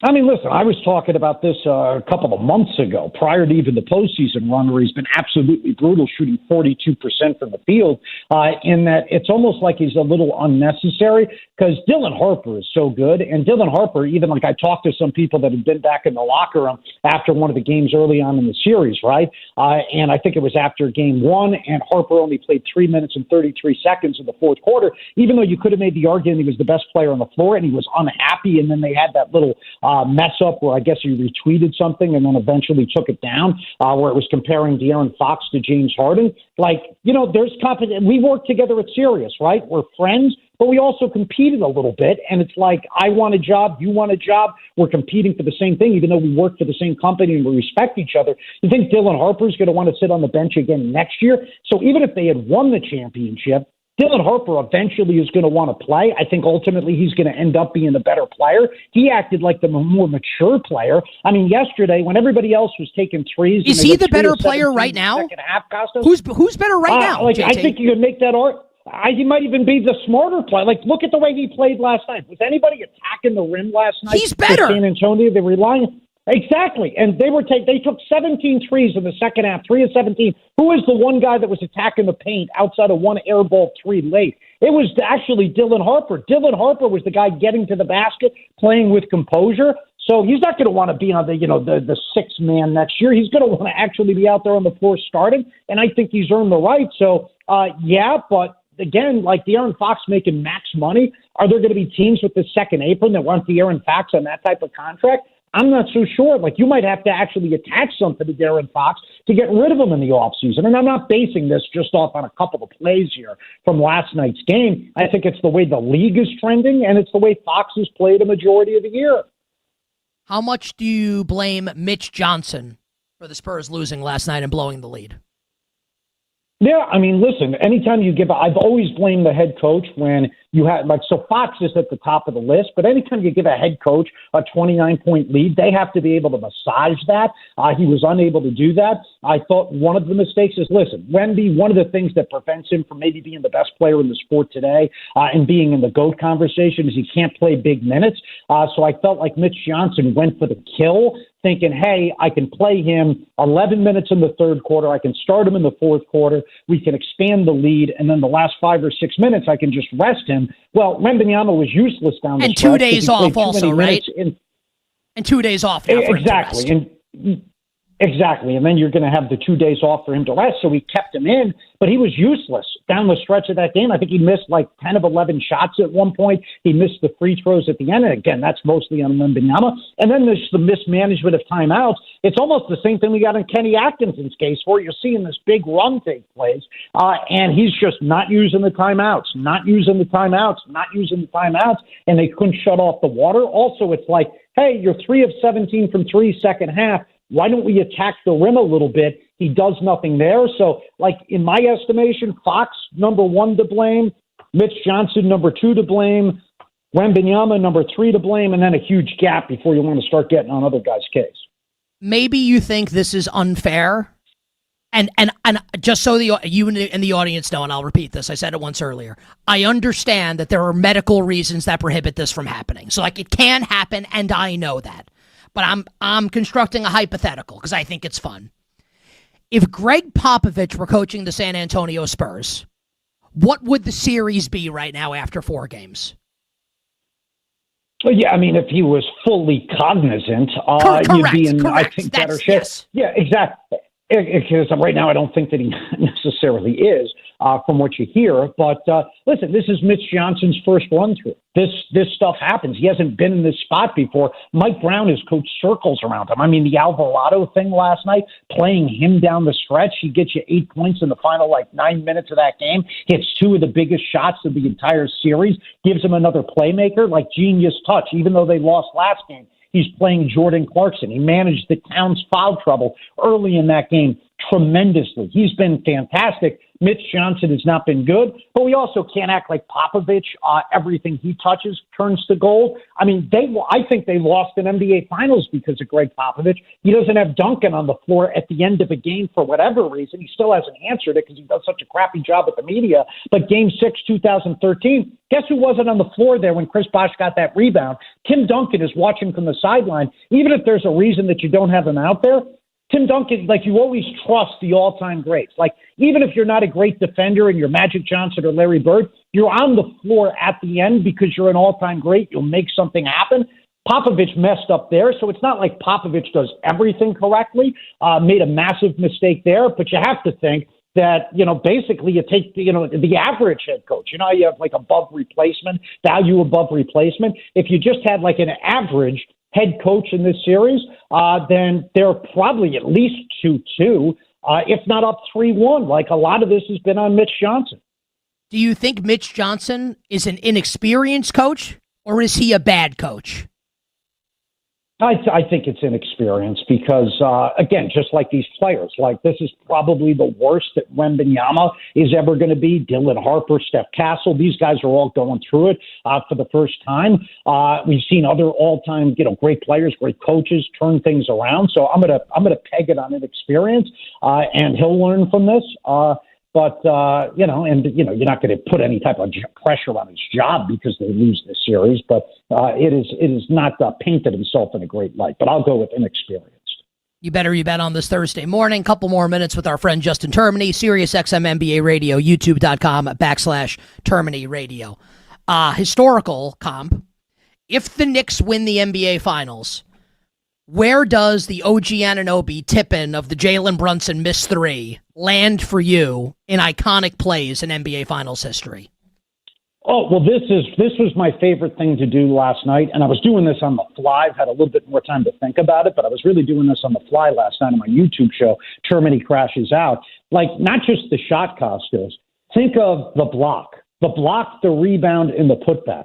So I think in the last 11 seconds, and by the way, you said if the Knicks go on to win the championship, they won it last night with this. So it's as good as doing it in a Game 7, what Anunoby did last night.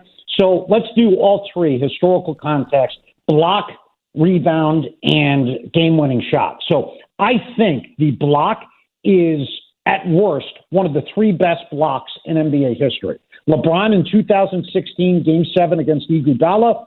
Bill Russell against Jack Coleman in Game 7 of 1957, where the video first came out in that Celtics documentary that Bill Simmons did, Celtic City, because they didn't have any tape of it, okay? But he has a chase down block after he made a basket on the other end, goes block, back and blocks Jack Coleman, which sends the game into overtime. That game went 2 overtimes in 1957, his rookie year, then OG last night. So at the very least, that's one of the top 3 blocks in NBA history, okay? Then you have the rebound. The only rebound off the top of my head, Kostos, that I can think of that was better or more important was Chris Bosh getting the rebound and then kicking it to Ray Allen, because the series is over if Bosh doesn't get that rebound. So that rebound is more important than OG's rebound there last night, but maybe the second most important rebound in NBA Finals history. And then the shot, I would say, somewhere probably around the top 10, because you have a million big shots, right? You have Magic's junior sky hook in 87 against the Celtics with a famous pitcher where it's over Bird, McHale, and Parrish. You've got Jordan over Byron Russell in 98. You got the Ray Allen shot in 2013. You got Kyrie's 3 in 2016, but I think there was more time left on the clock at that point. You got Kerr. You got John Paxson. You have Sam Jones, Game 4 in 1969, where Boston lost the first 2 games, much like San Antonio, but they won on a buzzer beater there. They come back and win in Russell and Sam Jones' final year. So, like, the shot is maybe borderline top 10, but the block and the rebound, as good as it gets in NBA history. Who's going to win Finals MVP? To me, it is OG Anunoby. I don't understand how Brunson is still the favorite. Brunson played fantastically last night, but like the numbers across the board, OG shooting 60% from the field. He's shooting 58% from 3. He's averaging around 24 points per game. He's the best defender on the team. He has the most memorable defensive play in the series. He has the most memorable rebound. He has the most memorable shot in the series. To me, it's kind of reminiscent of my Celtics 2014, where just like Brunson, Tatum led the team in points and assists, also led them in rebounds. I know Brunson's not doing that, but he didn't shoot a high percentage, but he led them across the board in all the major categories. But Jaylen Brown guarded Luka Doncic, so he got credit for that. And then Jaylen Brown also shot a little bit more efficiently than Tatum, so they gave him the nod there. And then he also hit the biggest shot of the series in Game 3, where Boston almost blew the big lead, and he quelled the storm there. So I think it's very comparable, but I would also say that OG Anunoby has been even better than Jaylen Brown was in that series. So me personally, I would give my vote to OG. Where do you sit on it? Where would you go with your vote? I actually, I've been having this conversation with a few people, and it's a betting conversation, like from my angle. Brunson is like minus 145, minus 140 at BetMGM. Like the OG Anunoby needs to be the favorite. Like I have bet OG Anunoby to win Finals MVP, JT. I agree with you 100%.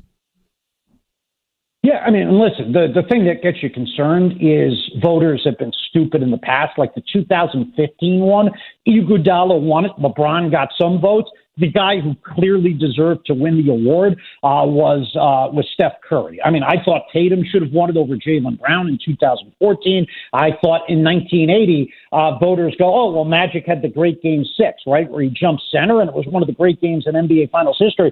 Go back and look at what Kareem did leading up to that point. Kareem was having maybe arguably the best finals of all time before he hurt his ankle and couldn't play in Game 6. So I thought Kareem still deserved Finals MVP there. So voters have messed it up in the past. That's what makes you nervous. But me personally, I would say it should be OG Anunoby.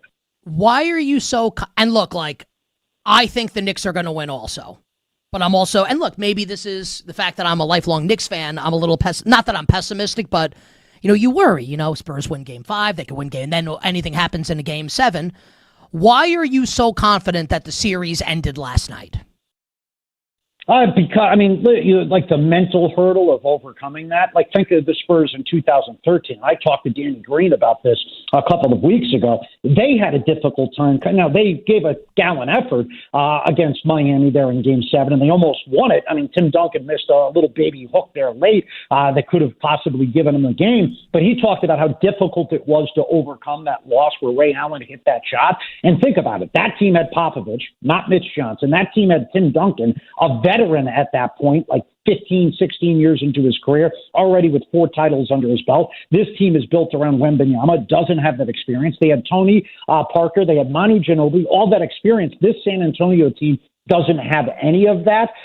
So I don't think they'll be able to overcome it mentally. And then, like, I was down here for Game 1 and 2 and it was the most embarrassing scene I've ever seen for a home team in NBA. All the NBA finals I have covered, I've covered every one since 2014. It was overrun by Knicks fans. What do you think it's going to be like in Game 5 when they're up 3-1? I already checked out something today where they said 37% of the tickets for Game 5 are being bought from New York, and then 12% are coming from New Jersey. So that's 49% of the fan base already that's going to be probably a Knicks fan. That's not to mention people that I met that were coming in from California, Chicago, other areas of the country, because they're transplant New Yorkers that were descending upon San Antonio. So I would say the building is probably going to be 60% Knicks fan. It's going to feel like a home game. The Knicks, I'm confident the Knicks close it out. And Kostos, now I win either way because they close it out. All right, it's a great story. 53 years. I'll be on the court interviewing these guys afterwards. And now I know if they lose, you're going to be dead within the next 2 weeks. I win either way. Final question for you. The finals could end on Saturday, and there's 2 days in between games now, right? So the next game is Saturday night. So it's possible the Knicks win Game 5, and then, I won't be back on the air until Monday. This Knicks team, JT, won 53 games in the regular season, the 3 seed in the Eastern Conference, somehow ripped off 13 straight postseason wins and is a win away from a championship. This is not like your classic profile of an NBA champion. If they get the job done, let's say it happens on Saturday night, and they are NBA champions, how will you put this run and season into historical perspective in about a minute? Yeah, I mean, one of the great postseason runs, one of the weirder ones where they changed their offense after the first 3 games. I would just say, one of the more likable teams. There's not a guy on the team I don't think that you could dislike. A team that plays together, but not an all-time great team, because the all-time great teams, the 96 Bulls, the 86 Celtics, 72 Lakers, 67 Sixers, they dominated regular season, then postseason. This team just dominated in the postseason. Yeah, it's pretty crazy. And it's really awesome. JT, you're the best. Been amazing with us throughout the entire postseason. Really appreciate it, especially here on a Thursday morning. I know it was a late night for you. NBA Radio, NBA Today, weekdays 4 to 7 p.m. Eastern. YouTube.com/Termine Radio for Termine Crashes Out. I appreciate him very much. Well, he appreciates Kostos very much as well. And good luck with the remainder of the show. Don't throw it away like De'Aaron Fox. You know what? I'm only on the air for another 39 minutes. Hopefully I can keep this bad boy on the tracks. The great Justin Termine joining us here on You Better, You Bet. Amazing. The New York Knicks. God bless us. On the other side, we'll talk some World Cup with former captain of the United States men's national soccer team, Marcelo Balboa, here on a Thursday.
Outswinger from Pulisic.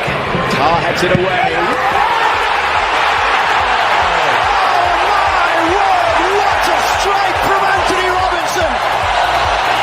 The game tied up with a moment of absolute magic. Now, back to You Better You Bet with Nick Kostos on Westwood One Sports.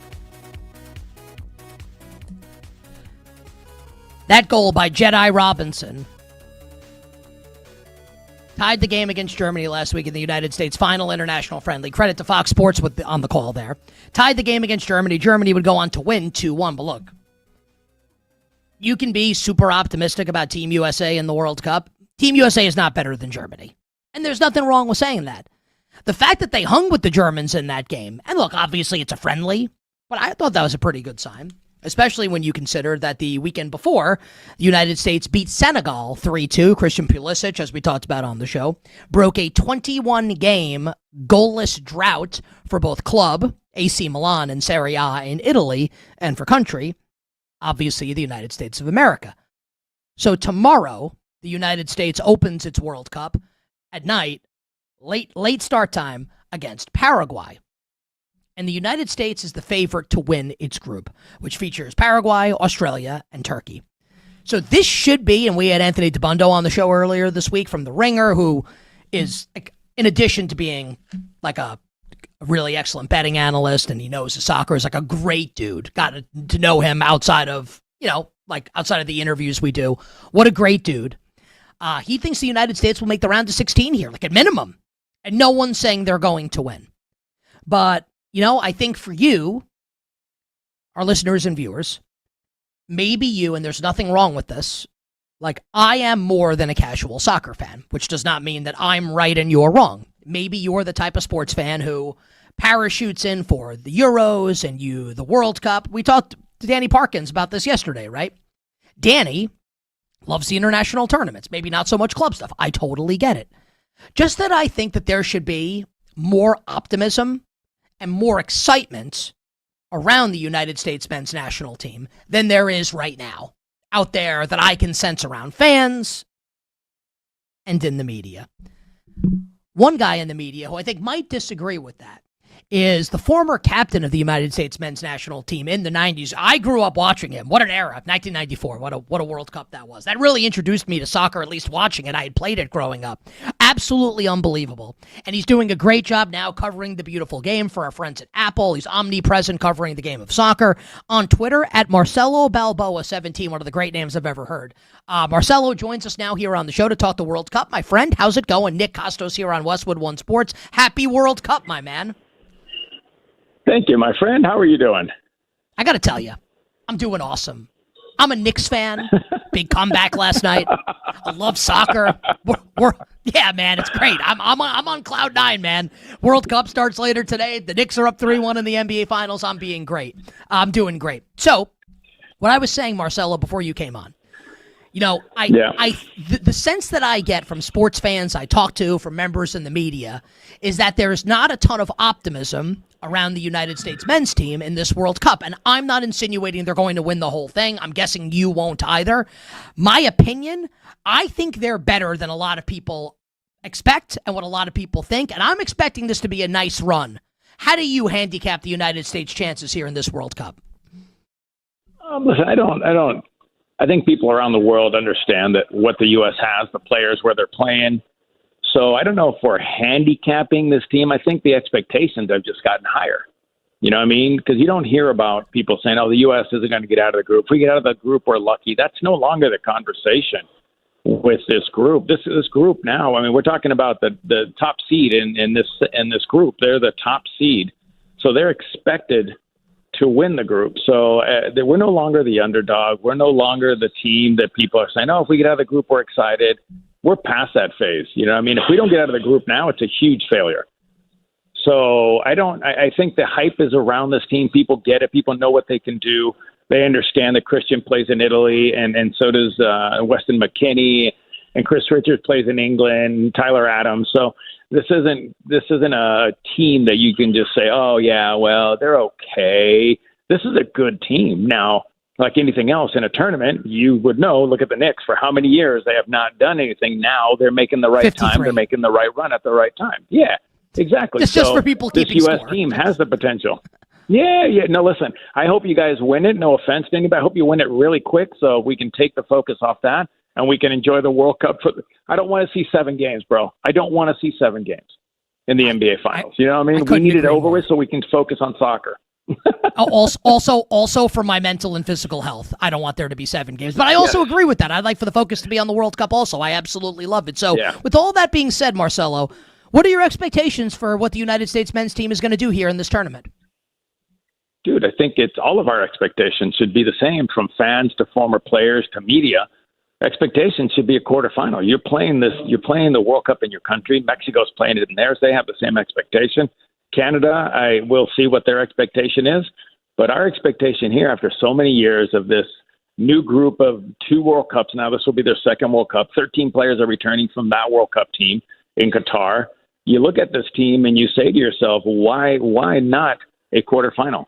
So for me, if they don't reach a quarterfinal, I'd be very disappointed. I think a lot of fans will be disappointed because reaching a quarterfinal, now it's a crapshoot. You can get into a semifinal, and what that would do for soccer in this country would be amazing. So my expectations are the quarterfinal. And I think back to just you saying that United States-Germany game in 2002 and the Oliver Kahn play, and what happens if the United States wins that game, right? And goes to the I'm not saying they would have won the tournament, but I mean, they were almost in a World Cup semifinal in 2002. Exactly. And if that happens again, now there's VAR, there's this, there's that. You know, we've got a better team than we did in 2002. Players are playing at a much higher level, playing on much better teams. So, but again, listen, a World Cup comes down to a little bit of luck here and there, a little ball there, a call referee here, a referee making the right call there. So, but this team, listen, it's got the players, it's got the quality. It'll have the fans behind it 100% at every stadium they go to. So now they just got to get it done, man. Listen, we're trying to change the landscape of our sport in this country. You know, they say if you go to, it's always football, then it's basketball. Now, supposedly we're in 3rd or 4th place, which is great. You know what I mean? That's what we're looking to do. We're trying to elevate our sport like it is all over the world. I'm going to ask this next question, Marcelo Balboa with us, National Soccer Hall of Famer, former captain of the United States men's national team, Apple TV, doing an amazing job. Also has maybe the best head of hair of all time. And I think I have a pretty good head of hair, but I don't think it's anything compared to Marcelo. So I'm going to phrase the question this way, and apologies if your answer was not going to be Christian Pulisic. And the only reason I say that is because I think the average American soccer fan, if you're not hugely into it, chances are you know who Christian Pulisic is, and he's the most visible player on the team. So outside of Christian Pulisic, for the soccer fan listening or watching right now, that's going to be parachuting in to watch tomorrow night against Paraguay and moving forward here, who is, in your estimation, the most important and key player to American success, not named Christian Pulisic, and why? Listen, in order for this U.S. national team to have a successful World Cup, everybody's got to play, and everybody's got to have you almost have to play a perfect game in every game to have an opportunity to win this thing. So, but I mean, you can go down the list from, Boulagan, who plays in France. You can go to Tyler Adams. You can go to Weston McKennie. You can go to Chris Richards, who plays in England. So, I mean, there's not one player that you would say you need to rely on, but you need a goal scorer.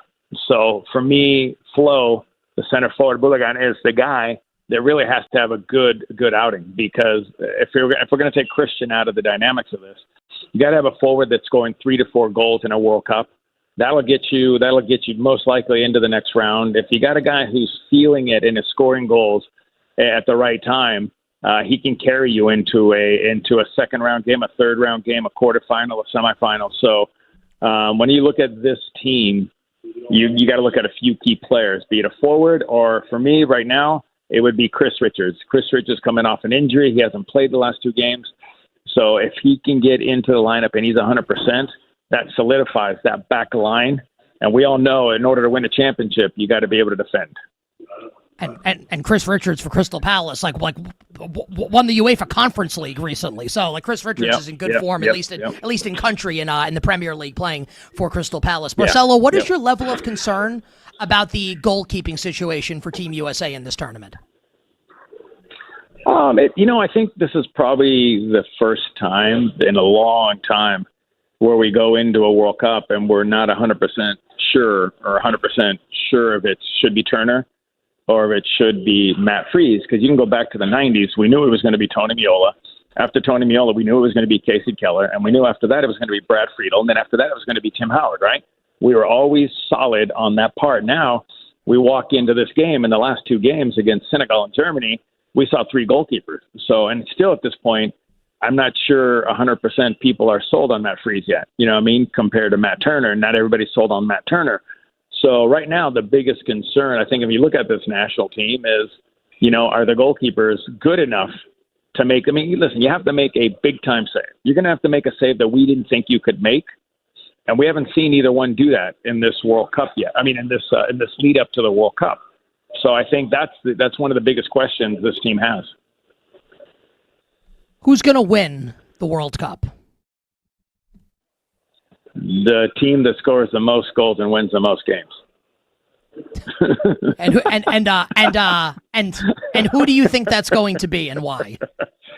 Listen, I think right now, if you look at the depth of what France has, and you watch if Yamil Yamal can get healthy, what Spain has and how young they are and how good they are, I would think those two teams probably have the highest odds on winning the World Cup.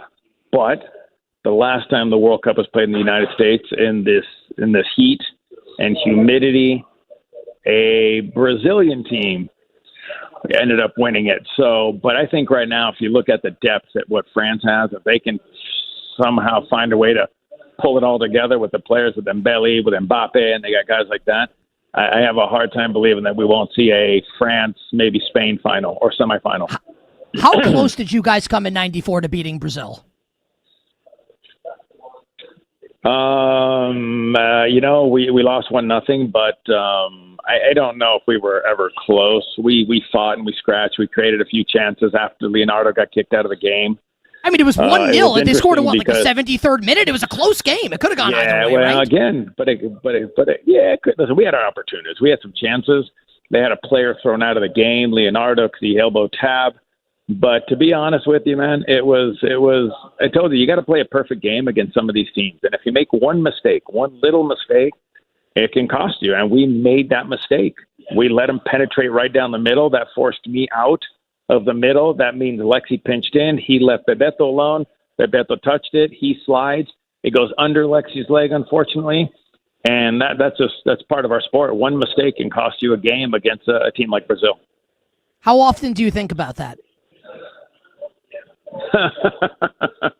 I don't. I felt better. I put it this way: I felt better when I did an appearance with Bebeto, and he was telling me about how he was more nervous about playing us than he was about any other game because he didn't know anything about the Americans.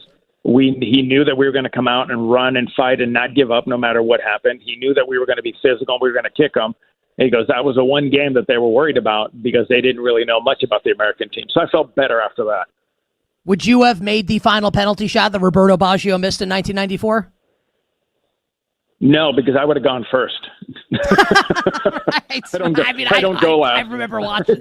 I remember where I was when I watched that. It was the former Brazilian coach Dunga made the final shot for Brazil right before Baggio missed, I believe, if memory serves me correct. Yeah. I go first, man. On PKs, I always go first. Defenders never go last. Defenders go first. You're the best, man. How awesome is your hair? How what? How awesome is your hair? I don't know. It's thinning out though. It's I'll tell you this. My grandfather told me a long time ago. He says, grow it while it's growing because one day it's not going to grow anymore and then you can cut it. So I figured I would just leave it long and enjoy it while I got it. I got to tell you, I'm 43. I have no grays and I cut my hair short recently. Yep. I got to let it grow, right? I'm Mediterranean too. I got to let it grow, right? Yes. Listen, you're greater than come into your 50s, bro. So you're good. Let it grow. I don't know, man. I got a couple friends who like salt and pepper already. This was awesome. I'd love to do this again. You were great. Thank you very much for the time. Anytime, my friend. Well, don't say that because we'll call you next week if you really mean it. If I'm available, I will chat with you. No problem. Marcelo Balboa is the absolute best joining us on the show. I love that. I loved it. Man, I'm excited. And he's right. We need the Knicks to win so we can get the focus onto the World Cup and Team USA. Also, we need the Knicks to win so my heart doesn't explode. We'll wrap up the show on... Oh, we have a trivia question, right? Because, not that anyone would know this. But Bill Zimmerman, our executive producer, a little under the weather. We hope Bill feels better. Bill, able to... He may be on his deathbed. I don't know. Bill just sent a trivia question. That's how much Bill Zimmerman cares about the show. You know, can't find a way to be on it, even after last night's epic game. That he can't do, but he can send the trivia question. I'm kidding. Am I? Kenny Henderson joins us here with the trivia question of the day via our friend Bill Zimmerman. Kenny, what do we got? So we got a football one, despite the epic Knicks game last night. So in the Super Bowl era, 2 teams have had back-to-back NFL MVPs at different positions. Name the players and the teams. Wait, slowly, one more time, please. In the Super Bowl era, 2 teams have had back-to-back NFL MVPs at different positions. Name the players and the teams. Okay. I don't know. I'll attempt. Where did this question come from? This must be one that Bill had in the vault for one of his sick days. Yeah, right. Because it's just like, here's epic NBA Finals game. Here's a random question about NFL MVPs. All right. We'll attempt to answer the question on the other side. I'll tell you why this World Cup feels a little bit like if Michael Jordan and LeBron James were about to retire at the same time. And bets for tonight, right after this.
Now, back to You Better You Bet with Nick Kostos on Westwood One Sports. All right, the answer to which is a weird trivia question. Bill's like, hey, I'm sick, so here's something random. Team with back-to-back MVPs in the Super Bowl era at different positions. We answered the question during the break. One is the St. Louis Rams, Kurt Warner, 99, Marshall Faulk, 2000. The other, 82 in the strike-shortened year, the Washington Redskins kicker, Mark Mosley, won MVP. Don't believe me, look it up. Strike-shortened year. And then John Riggins won MVP the next season. He did not win Super Bowl MVP. That would go to another running back, Marcus Allen, running into the night. Thanks to Bill for whatever he did today. Thanks to Kenny. Thanks to Tyler. Thanks to Downtown Mike Brown. Thanks to our guests, Justin Termine, who was awesome on the show. Thanks to Dennis Bernstein. And thanks to Marcelo Balboa, who I definitely want to get back on during the World Cup. And speaking of the World Cup, BetMGM players will receive a World's Game Tournament Winner Boost token. Add the Tournament Winner Boost to your bet slip and activate the token. If your wager wins with the token, you'll receive extra winnings and unrestricted bonus dollars. Download the BetMGM app today and please game responsibly. This will be, in all likelihood, being crazy to think otherwise, the final World Cup for both Leo Messi and Cristiano Ronaldo, which would be like an NBA playoff starting, knowing that Jordan and LeBron were both going to retire at the conclusion of the postseason. These are unquestionably the two best players in this generation. And you can make a case, and maybe Pele is the name that, Zinedine Zidane, the great French player. These are two of like the 3 or 4 best players ever in the history of the sport. Ronaldinho, perhaps. I mean, there are great ones. Like Roberto, there are amazing players. These are two of the best of all time. And Messi may be the greatest of all time. Leo Messi, 38. Won the 2022 World Cup, the last one with Argentina. 2 Copa Americas. 4 Champions Leagues. An Olympic gold medal. Countless league titles. 8-time Ballon d'Or winner, which is the best player in the world in soccer. Ronaldo, 2016 European champion with Portugal. 4-time Champions League winner. Countless league titles, 5-time Ballon d'Or winner. 2 of the best ever, both likely in their final World Cup. I think Portugal is a better team than Argentina this time around, but Messi is absolutely a better player than Ronaldo at this point. And when you watch these games, just know that going in, this could be one of the last times you see them play for country, and to appreciate it a little bit. All right, let's get to the bets. Kenny, please drop the dope-ass beat. So here's how I want to bet Game 5 of the Stanley Cup Final. If indeed Freddie Anderson is in net tonight for Carolina, I want to lean into extreme outcomes. Now, for you, maybe that's you think Carolina wins by 3 goals, and you bet Carolina minus 2.5. I'd like to go the other way.